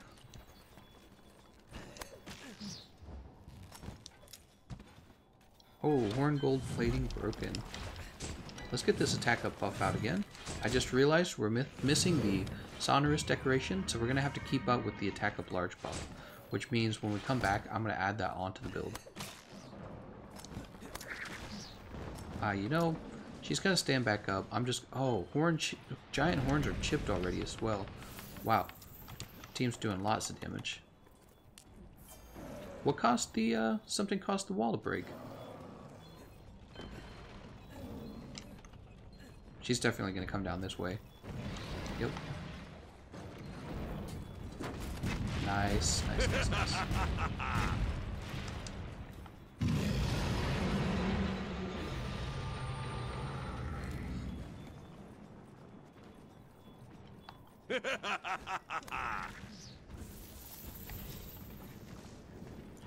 Oh, Jesus. I don't have a rock. I suck. So I have the net because I wanted to catch that the endemic life form that gives you 500 points, whatever the heck that thing's called. So I got rid of my stones. Alright, we dealt a little bit of mounting damage. Yeah, we're going to keep the attack up buff. We're going to be spamming that buff over and over to make sure that people are getting that. So like, is that attack up large right now? Proceed with caution.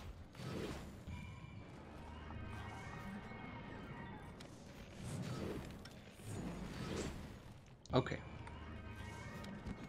So we got the attack up large buff out. Remember, we already gave them the Mega Demon drug, and now we're going to use a Might Seed. So we're giving the team tons of extra damage.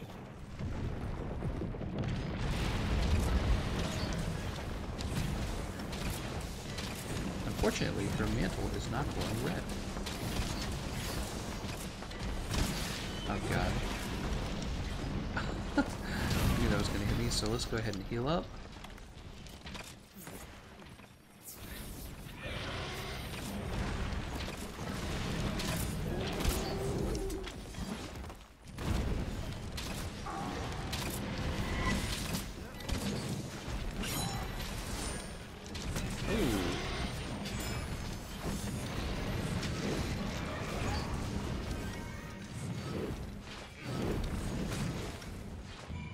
We're refreshing the attack up buff. We're just going to keep refreshing it because we don't have sonorous.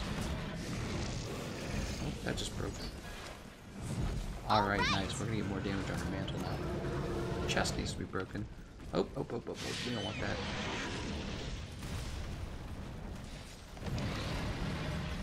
Alright, her chest just broke. And she shed. Watch yourself. So, as I recall, you can only break her tail now. It's the only thing you can do to her at this point. We're going to go ahead and eat the cold drink to give everyone cold drink. We'll also drink armor skin at this point. Or, we'll drink an armor skin. I said that right. It's an adamant seed. Grab this chill shroom. Oh, I didn't want to drink that. I wanted to drink this. Alright. I still don't have a rock. That sucks. Here we go, Crystal Burst. Get over here, Cole. I don't know what she's gonna do. I'm just gonna drop it, man. Alright, we can run over here.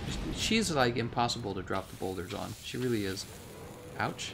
She's really tough to drop the boulders on in stage 3 when she's shed. Because she has a nice thin body at this point with no mantle. And she moves fast. You know what I mean? Like, if you can't hit her tail at all, it's very unreliable. Okay, let's go ahead and take this Mega Potion. Probably should just be attacking her tail right now. Because Gerald of Riveria is not over here. Ah, completely missed. Okay, she's gonna roar and go to the next area now. Also, Gerald of Riveria, we don't actually want to mount her. I learned that. I don't know if you can hear me. You don't actually want to mount her.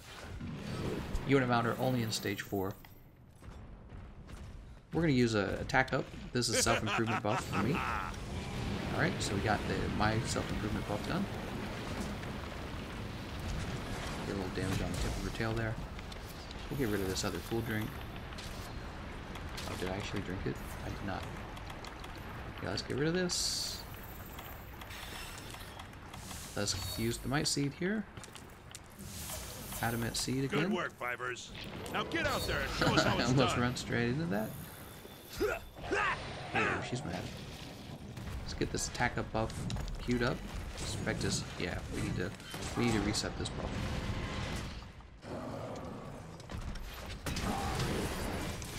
Yeah, there he's gonna land. So we got attack up large. We gotta get attack up extra large out.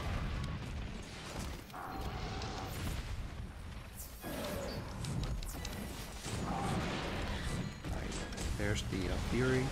We're the ones to get it done. We'll go ahead and give everyone rations.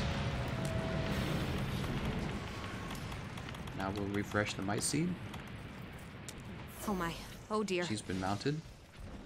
Let's go ahead and get attack up extra large out.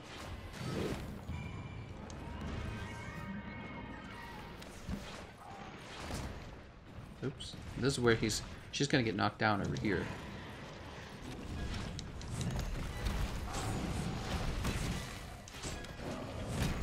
Alright, he's knocking her down right now.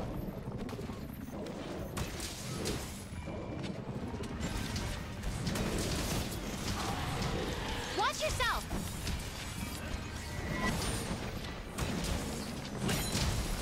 And her hearts are broken. I think the build did very well. The only thing we're going to do, we're going to make sure that the sonorous decorations on the build. Unfortunately, that means we're probably going to have to give up 10% affinity. I can't really think of anything else that you can drop off the build other than the... I suppose you could drop the other Gobbler off the build now that I think about it. Yeah, we'll drop one level of Gobbler off, and we'll take the sonorous decoration so that you don't have to use attack up large so often. I think that's going to improve it. But yeah, as you can see, that went pretty well, and I really think it has a lot to do with how many of the buffs we have active at the same time with increasing your team's damage. Mega Demon Drug, Might Seed, and attack up extra large from the Hunting Horn.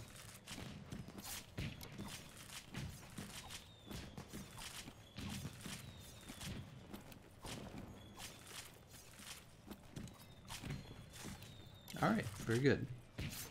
You know what's surprising? I actually felt like I was doing more for the team with the Hunting Horn than I was with the Insect Glaive. The Insect Glaive wasn't bad, but it just seemed like we were just wrecking her for some reason. I feel like it... Hunter says bow is balanced. I feel like some of that has to be related to the damage output of my team being increased by all of these buffs. Because you usually don't have somebody constantly using this right here, Might Seed, to get everybody's attack up. You see what I'm saying? You usually don't get this attack up extra large buff out as either. That's something you only get if you have a Hunting Horn. And then at the same time, if somebody eats a demon drug, it's usually not the Mega Demon Drug. So you're getting all this extra damage out just because of your setup here. Alright, we'll drop all this.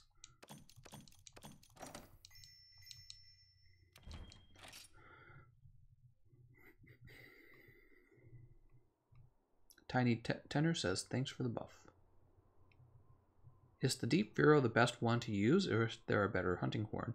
There is the Sleep Horn. The Sleep Horn, technically the Deep Vero has higher like raw damage, but with the Peak Performance 3, Sleep Hammer is going to do slightly more damage than the Deep Vero. But that's how it works out. All right, let's collect our rewards. Welcome, welcome. I always forget the sonorous decoration. I don't know why. I always have to be reminded.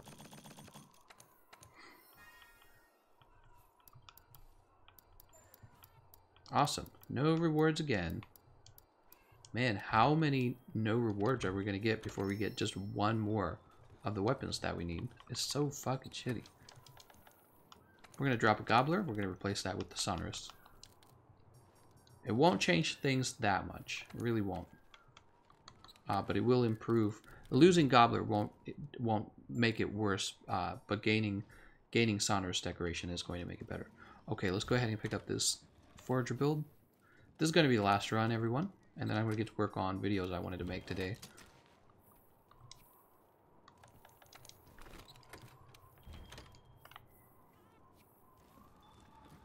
So I've been thinking about making the streams like an actual scheduled daily thing. The only problem, so here's the issue I run into. The issue is, in order to do that, they have to compete with the regular videos that I produce. So when I edit a video, they're both pulling in a certain income, and the stream has to be able to compete with a regular video. And I feel like right now the videos actually perform much, much stronger, especially when a video does well. I'll get a video that gets like 50,000 views, and when that occurs, there's no competition. The stream does not actually do as well. So what I could do in the future, I could start scheduling the stream so that people actually know when to join them. And I've been told that the streams do actually play ads. If they do, they're not really earning much. It's like $2 of ads, I'm guessing. And then, which is really not that good. The other thing, though, is that they have, similar to Twitch, they have subscriptions where you can, you know, like pledge $5. I think it's like a month. And I've thought about advertising that, but I don't really know what I want to do. I don't really know what I want to do with the streams. Currently, I do it to have fun with you guys. That's the real reason I do the streams. I enjoy them. They actually detract from me being able to make my other content. And the other content, as I said, pays better. But I do it because I enjoy it. I enjoy playing with you guys. I actually do play the game every day as well as the other part of it. So I do play Monster Hunter World all the time. And that's what makes streaming easy. But the thing is, I tend to stream longer than I would have played if I wasn't streaming. Good night, Must Potato. See you later. Gameconomist, is your Decoration Part 2 coming out today by chance? It probably will, yes. Slick Rick, yeah, I'm pretty sure it will.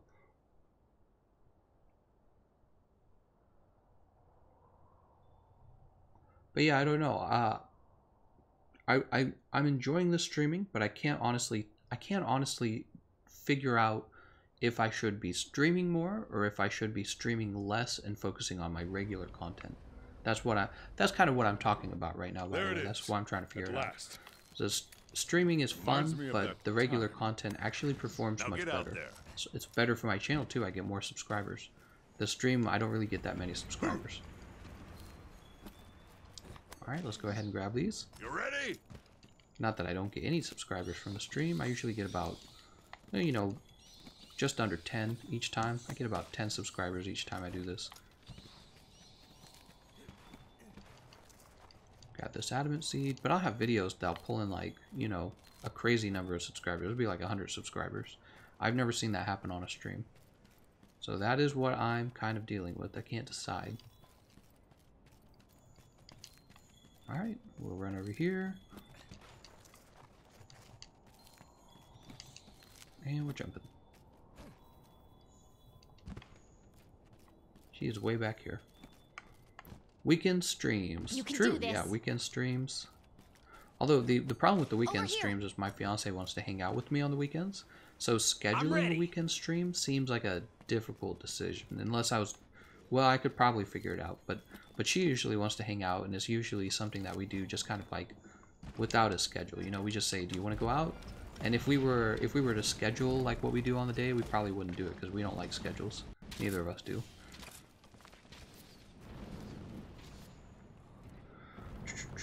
Have you tried Division 2? Nope, and I never will because I played Division 1 and I thought it was poo-poo. Haha, gotcha.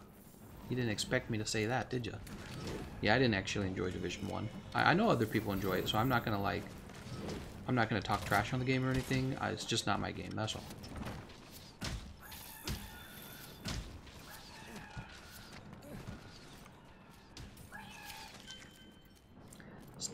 Streams give donations from David Larson, which technically useless since you are the same person. That's true. See, if I'm just tipping myself, what does it matter? I don't know about stream donations though, because the truth about the stream donations, if you guys didn't know this, YouTube actually takes a fair chunk of that. I don't know, like if you guys actually wanted to make a contribution to me, rather than through the stream giving like $5, I'd rather you just be a Patreon patron for like $1 a month, which is a very reasonable amount, I would say, for any individual is $1. It's my favorite form of crowdfunding because I feel like I'm not really, you know, I'm not really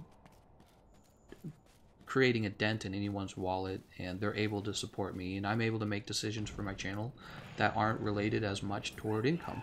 And I'm able to do things like do giveaways. Like I don't know if you guys knew this, but during the previous season of the Turf Wars, I actually gave away, I promised to give away 3 DLCs. When the DLCs come out, those players just have to tell me that they purchased the DLC, and then I'll pay for the DLC for them. Currently, we don't know how much the DLC are going to cost.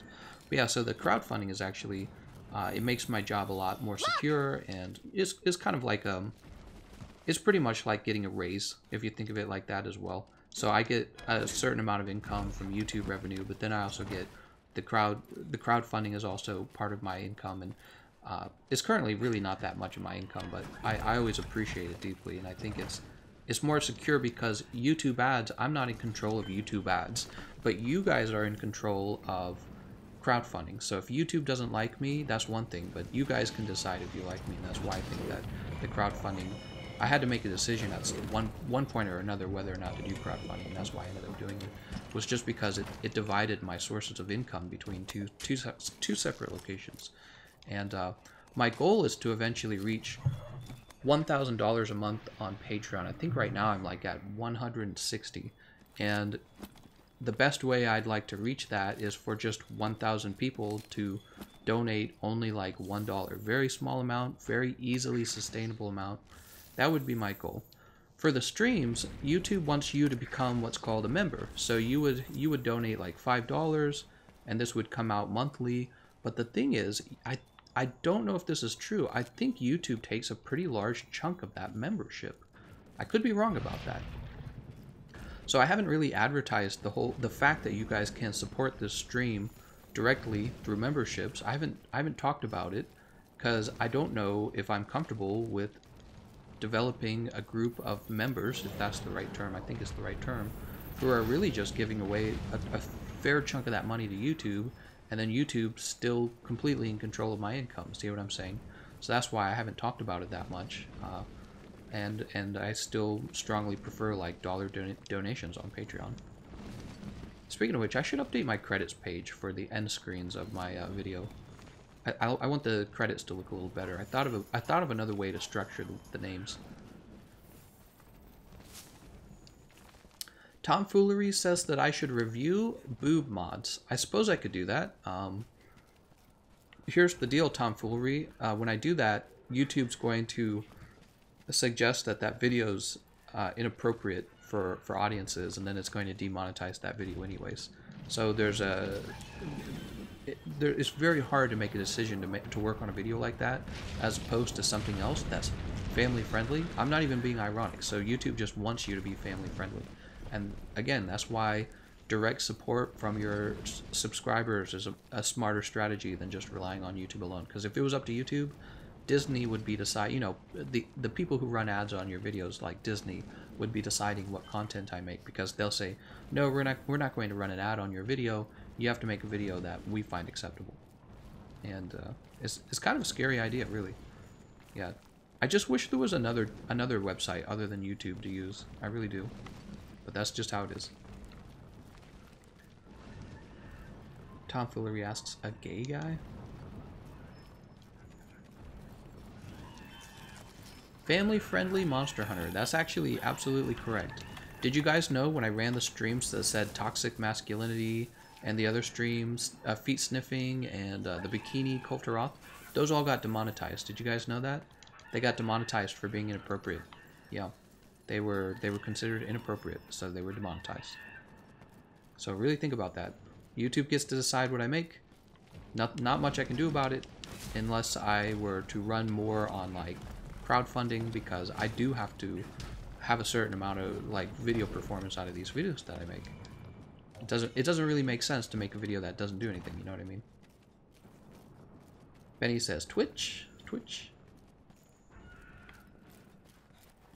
Scepter says just don't use boobies in the thumbnail. It's not just the thumbnail. Nope. They have a an AI, a learning AI that goes into your video and checks the whole video.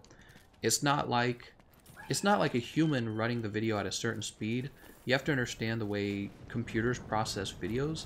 They can run through a 30-minute video in a few seconds and check every single screen, every single frame in that video can be checked in a few.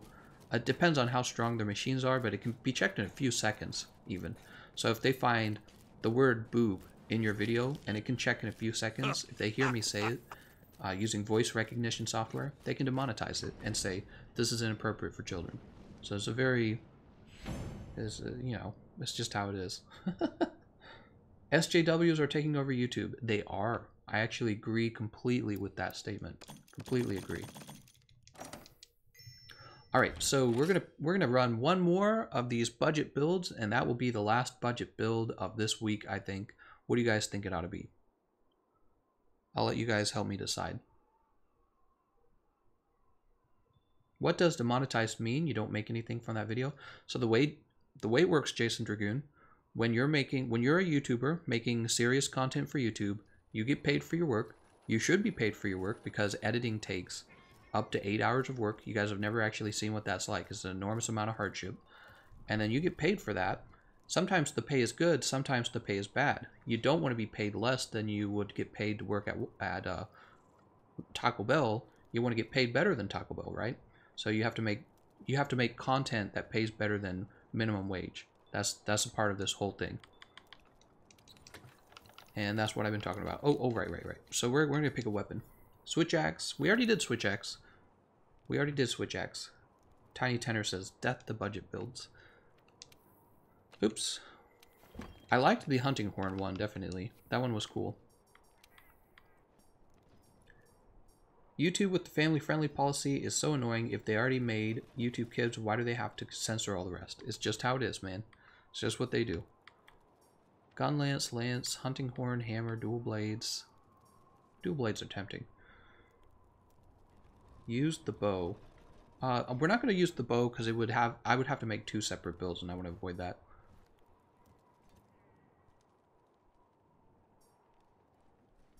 We're going to do longsword, actually, surprisingly. So I should have Reaver Calamity. Yeah, we're going to do Reaver Calamity. Look at the way I augmented Reaver Calamity. I didn't know what I was doing back then. I went double attack increase. So we'll use Reaver Calamity and pretend it has no augmentations on it, I guess. And let's see, we're going to want the handicraft. I really need to go farming for Anjanath gems and Odogaron gems, so I'm going to do that soon. You know what? We're going to jump over here. We're going to use this as a template. And we're going to change this over to that longsword. Reaver Calamity.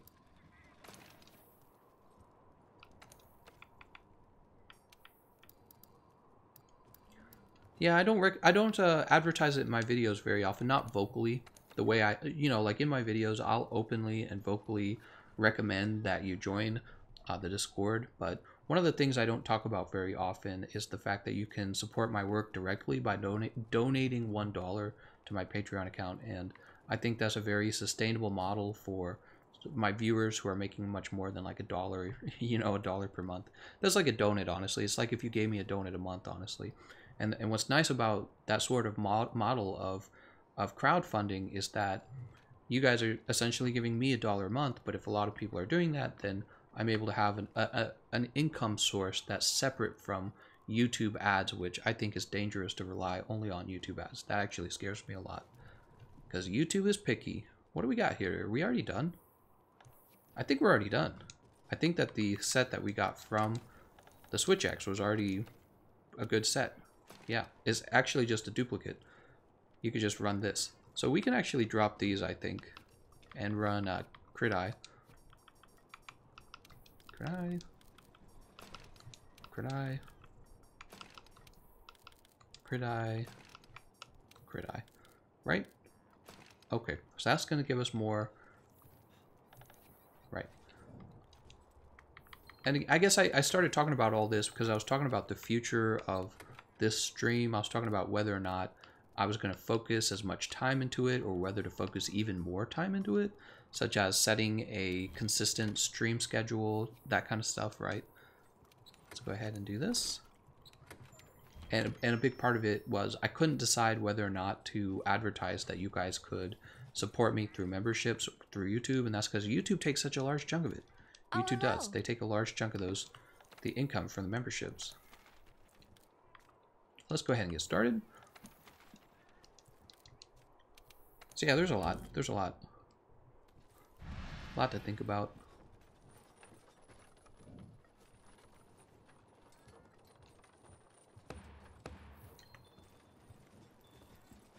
Wallamanga says exactly, no corporate bullshit, just people posting stuff they thought others would like. Now you can't even be creative or honest because demonetized. That's exactly right. You can't be creative or honest. That's exactly right on YouTube. No creative, no pushing, you know, no edginess, nothing like that. You got to be safe. You got to be family friendly, and it's awful. I'm actually working on YouTube, right?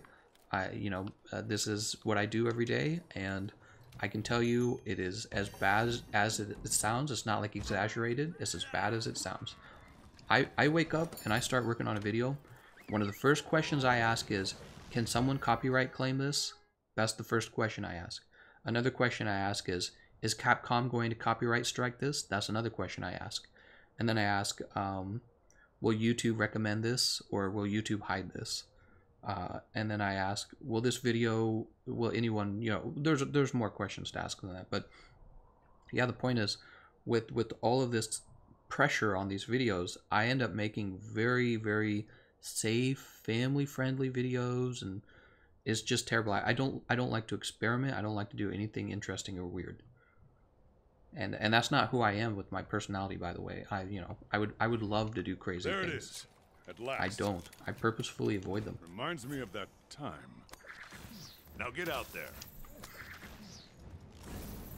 All right, she's gonna go forward. It's like the other day when I did the ironic clickbait, and a bunch of people freaked out because I made that. I would do crap like that all the time. But I don't want YouTube messing up my I don't want YouTube changing the rate that they recommend my videos at all. I'm actually worried about YouTube's control. God, man. It sucks, man. Okay, God bug. Oops. Too early.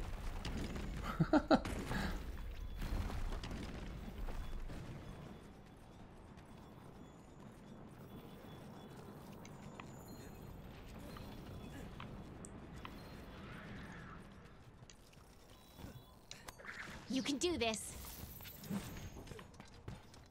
Over here. Lady says, I found ready. you through YouTube recommendations. You popped up a lot for me. So thanks for sharing that with me, lady.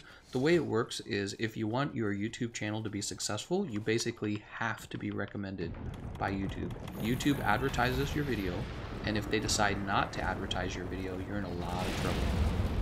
So that is the difference between doing well on YouTube and having trouble on YouTube. It's just, did they recommend me?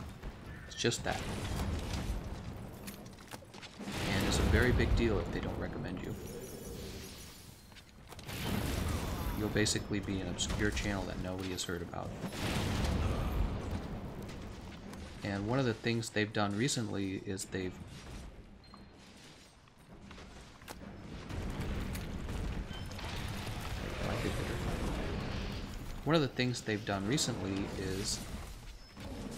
with this new Studio Classic.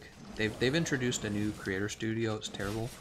And with the new studio beta, what they want you to do is they want you to start paying for them to advertise your videos. And to me, that makes it seem like they're heading even further away from audiences deciding what should be successful toward money and maybe corporations deciding what should be successful on YouTube.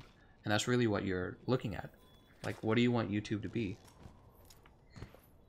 Oh, don't fire that too early, Mystic Queen. Wait for the boulders to drop on her.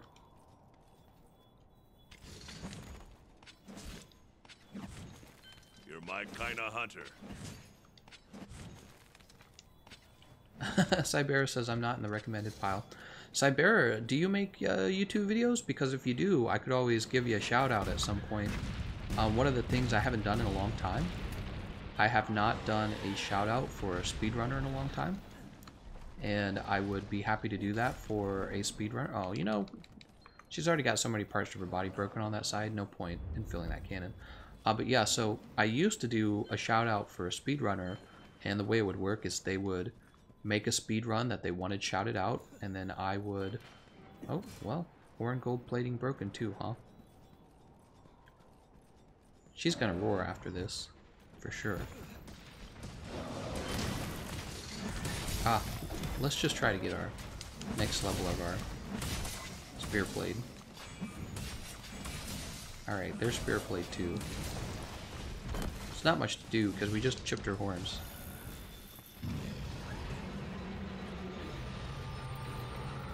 Cybera says I don't have the equipment to stream, I just post clips of my hunts. Well, if you ever get serious into speedrunning, let me know, Cybera, because I can give you a shout out for a speedrun. Especially if you plan on playing just Monster Hunter. I'm really interested in giving a shout out to people who they're only going to play Monster Hunter. That's important to me too, because it helps establish kind of like a Monster Hunter community. Ooh. I had a guy, he reached out to me yesterday actually. He reached out to me asking me to give him a shout out. And then I agreed to actually, and then just about halfway through talking to him, he revealed he was about to stop playing. And I was like, oh, well, dang it, should have told me that earlier. I would have said no. Because I'm looking to help people who are going to be making videos consistently. Maybe they have something they can share with the community, like they're especially good with a particular weapon. I look for that. And, yeah, especially just people who are going to keep playing the game. That's a big deal to me. Foresight slash through the roars. I will try to do that, Jimbo. We'll have to see.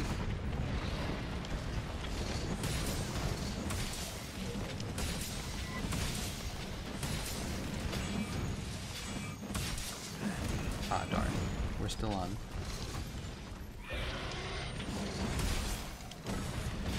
Oh, that is her firebrand.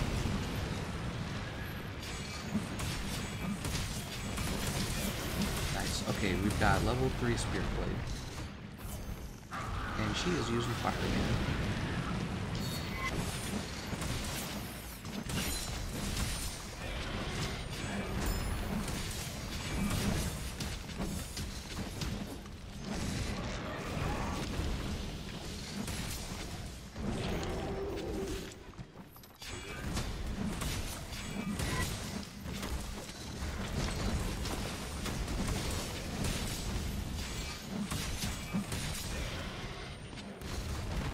Weird, Cove.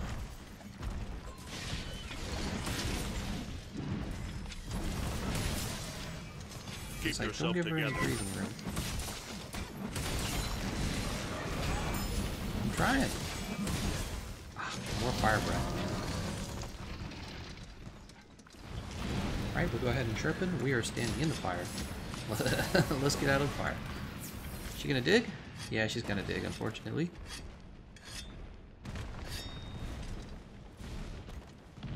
GE, just be close to the monster when they're going to roar, so you get boosted. So you get a boosted level.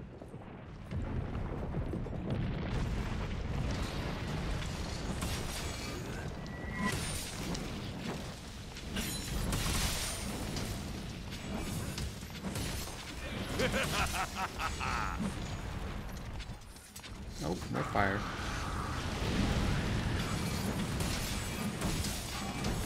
Oh, that sucks.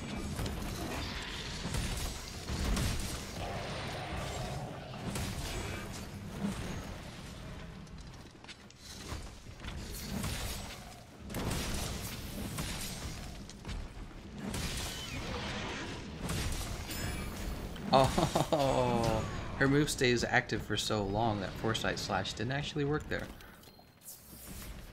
I dodged it initially, and then she still got me later because the move was still active.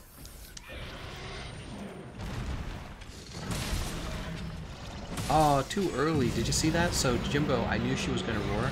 I tried to Foresight Slash it for you, but I did it too early, unfortunately, and she ended up roaring me. That's too bad. Don't let up. Maybe I can Foresight Slash pick when up she the sheds her trail mantle. somewhere. That's really difficult because she roars very fast when she sheds her mantle, so you really don't know when it's coming.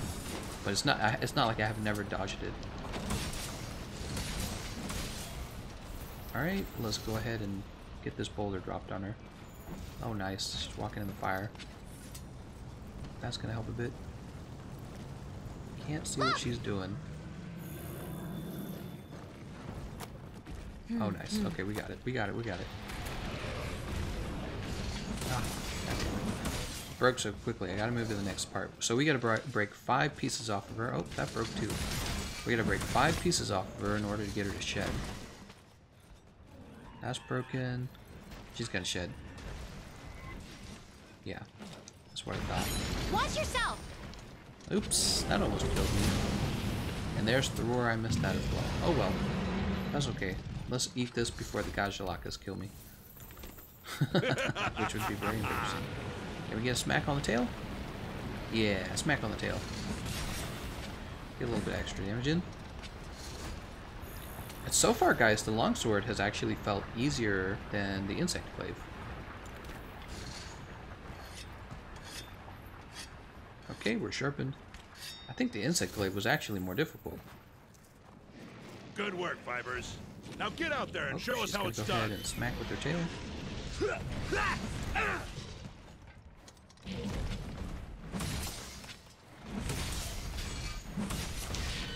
What was I thinking? Wrong move. Wrong move. Go ahead and drink here.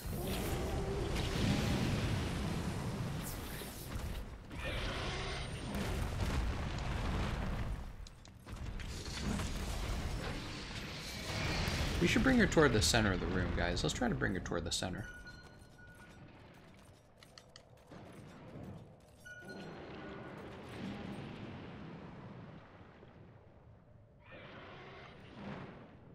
Come on, Kulve.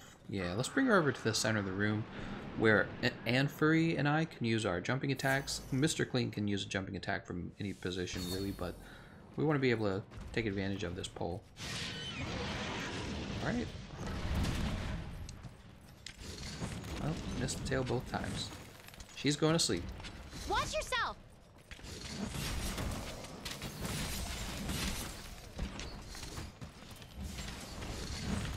I'm gonna do barrel bombs on her horns.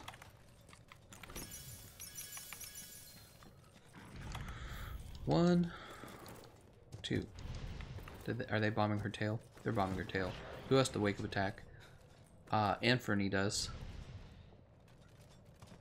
Oh, that's okay too, because we gotta get moving. Mr. Clean's like, we're just gonna go for it. Tail's broken, so we gotta focus the horns now. Oh, there's Kulve's Fury. I guess what we can do is we can reach Spear Blade 2 if she's in this. Kill. So we got Spear Blade 2. Oh my. Oh dear. Oops, that's not where I wanted to jump. I think she's mounted. No, she's paralyzed. Watch yourself!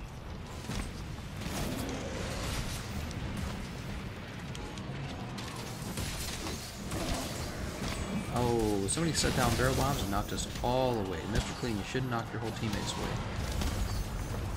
Ouch. Hurt? Where is she?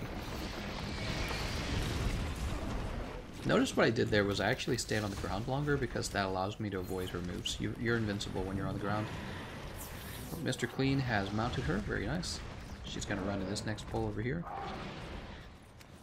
She stepped on me.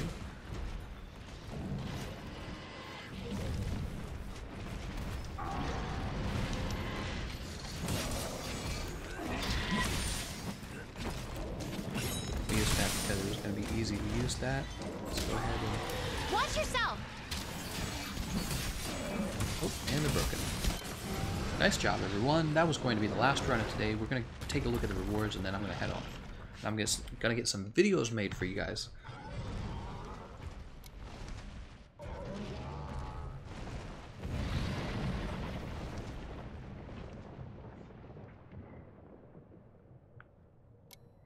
Bomb solved.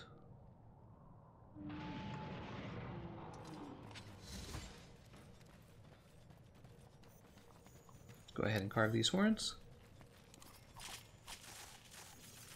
Play Destiny 1 for well past 2,000 hours, Warframe for 1.4 thousand, Division 1 for 1.3 thousand, Tekken for probably 1,000 hours, and I've definitely played the Division 2 for another 1,000 hours.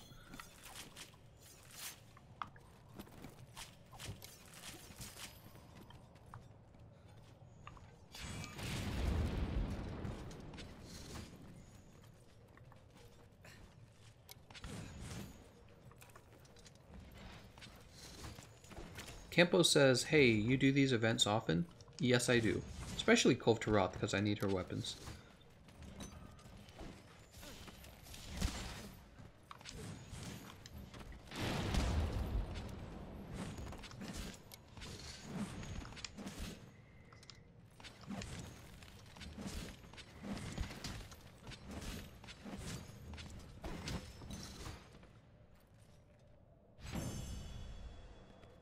Are you going to play Sekiro? That is a good question. I do not know. My gut tells me I should not, actually. My gut tells me to focus on Monster Hunter videos. However, I'm a big fan of FromSoft. I really like them. I'm betting that Sekiro is really beautiful. I've thought about getting a capture card for my fiance and having her play Sekiro, and then she can, like, share the content with me. I've really thought about that.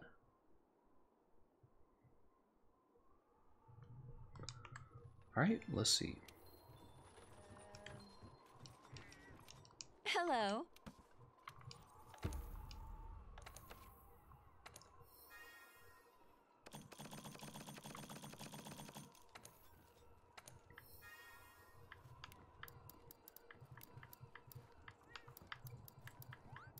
Hey, there we go. There's the Kiara Salt Horn, finally. Jesus Christ, man. That was one of the very few weapons I didn't have. Oh, we still got one more to look at, huh? And Taroth Buster Water. Alright, we'll sell that. Wow, finally another weapon. Let's take a look at this. I already compared it to the regular horn, and I'm pretty sure the regular horn is more powerful. We'll do it by rarity, and then by category. Oops. That was not the goal. Let's go back to rarity. And then category. No. Come on. Category, heavy bowgun. Finally. It took so long to get that. Kiara Assault Horn. Let's compare it to the regular horn. We'll do this live. Here we go. So check it out. Taroth Assault Horn has 8 more base attack, right? Kiara Assault Horn has 10% more affinity. One of the things that's important to differentiate between these two weapons is that Kiara Assault Horn has dragon ammo, which means it's not eligible for the non-elemental boost. Kiara Assault Horn does not, which makes it a non-elemental boost weapon. Okay. Then you have defense bonus, doesn't really matter to me, but you get 25 more defense with the Taroth Assault Horn, and you're getting 2 augmentations with the Taroth Assault Horn. So what that means is when we're talking about spread ammo, you're going to get affinity increase and attack increase. So think about this. 8 more base attack, elementalist, and an attack increase augmentation. Over on the Kiara Assault Horn, you've got the critical status. That's useful for ailments. But the thing is, have you ever had trouble with triggering a status ailment with the heavy bowgun? I've never had a problem with that because you typically have the version 2 of the ailment ammo types. Let's take a look at their ammo types. So with Kiara Salt Horn and Taroth Assault Horn, both 3 shots on normal ammo 3. Oh, actually, they both have 3 shots of spread ammo as well. Here's one major difference. Kiara's Assault Horn is coming with sticky ammo level 3. That's kind of a big deal, because it means you're going to be able to go for the KO knockdowns. But what kind of build are you really building for if you go sticky? You're either going artillery for damage, or you're just using the sticky strictly as a KO ammo type, which means you would be going for a spread build, right? So you could go artillery on the Kiara Assault Horn. You could, in that case, you would still be using Wyvern, but you would get the sticky ammo, but you would technically be doing less damage than the Taroth Assault Horn. See how it is? So that's an artillery build. On the other hand, you could go with the spread build. If you go with the spread build on the Taroth Assault Horn versus the Kiara Assault Horn, pretty sure you're just going to get flat more damage out of the Taroth Assault Horn. It's just going to be a better spread weapon. On the other hand, Kiara Assault Horn has crit ailment or whatever, crit status, and it's got paralysis level 2, which is nice. But that's about it. See what I'm saying? So I actually feel like Taroth Assault Horn is still the better option. Let me explain. Taroth Assault Horn is going to be elementalist. You're going to get the higher damage Wyvern Heart, which is another thing we're really interested in. The spread ammo is going to be doing more damage. And then on an artillery build, you could make an argument, I think, for Kiara Assault Horn at that point. But Taroth Assault Horn is technically still going to be doing more damage with the Wyvern ammo. It comes down to an argument of what you think is more useful. Slightly higher damage Wyvern ammo with no sticky ammo, or slightly lower damage Wyvern ammo with sticky ammo level 3, sticky ammo level 2, and paralysis ammo level 2. So for an artillery build, Kiara Assault Horn, you could probably make an argument for it, but for spread and for Wyvern Heart, it's still going to be Taroth Assault Horn.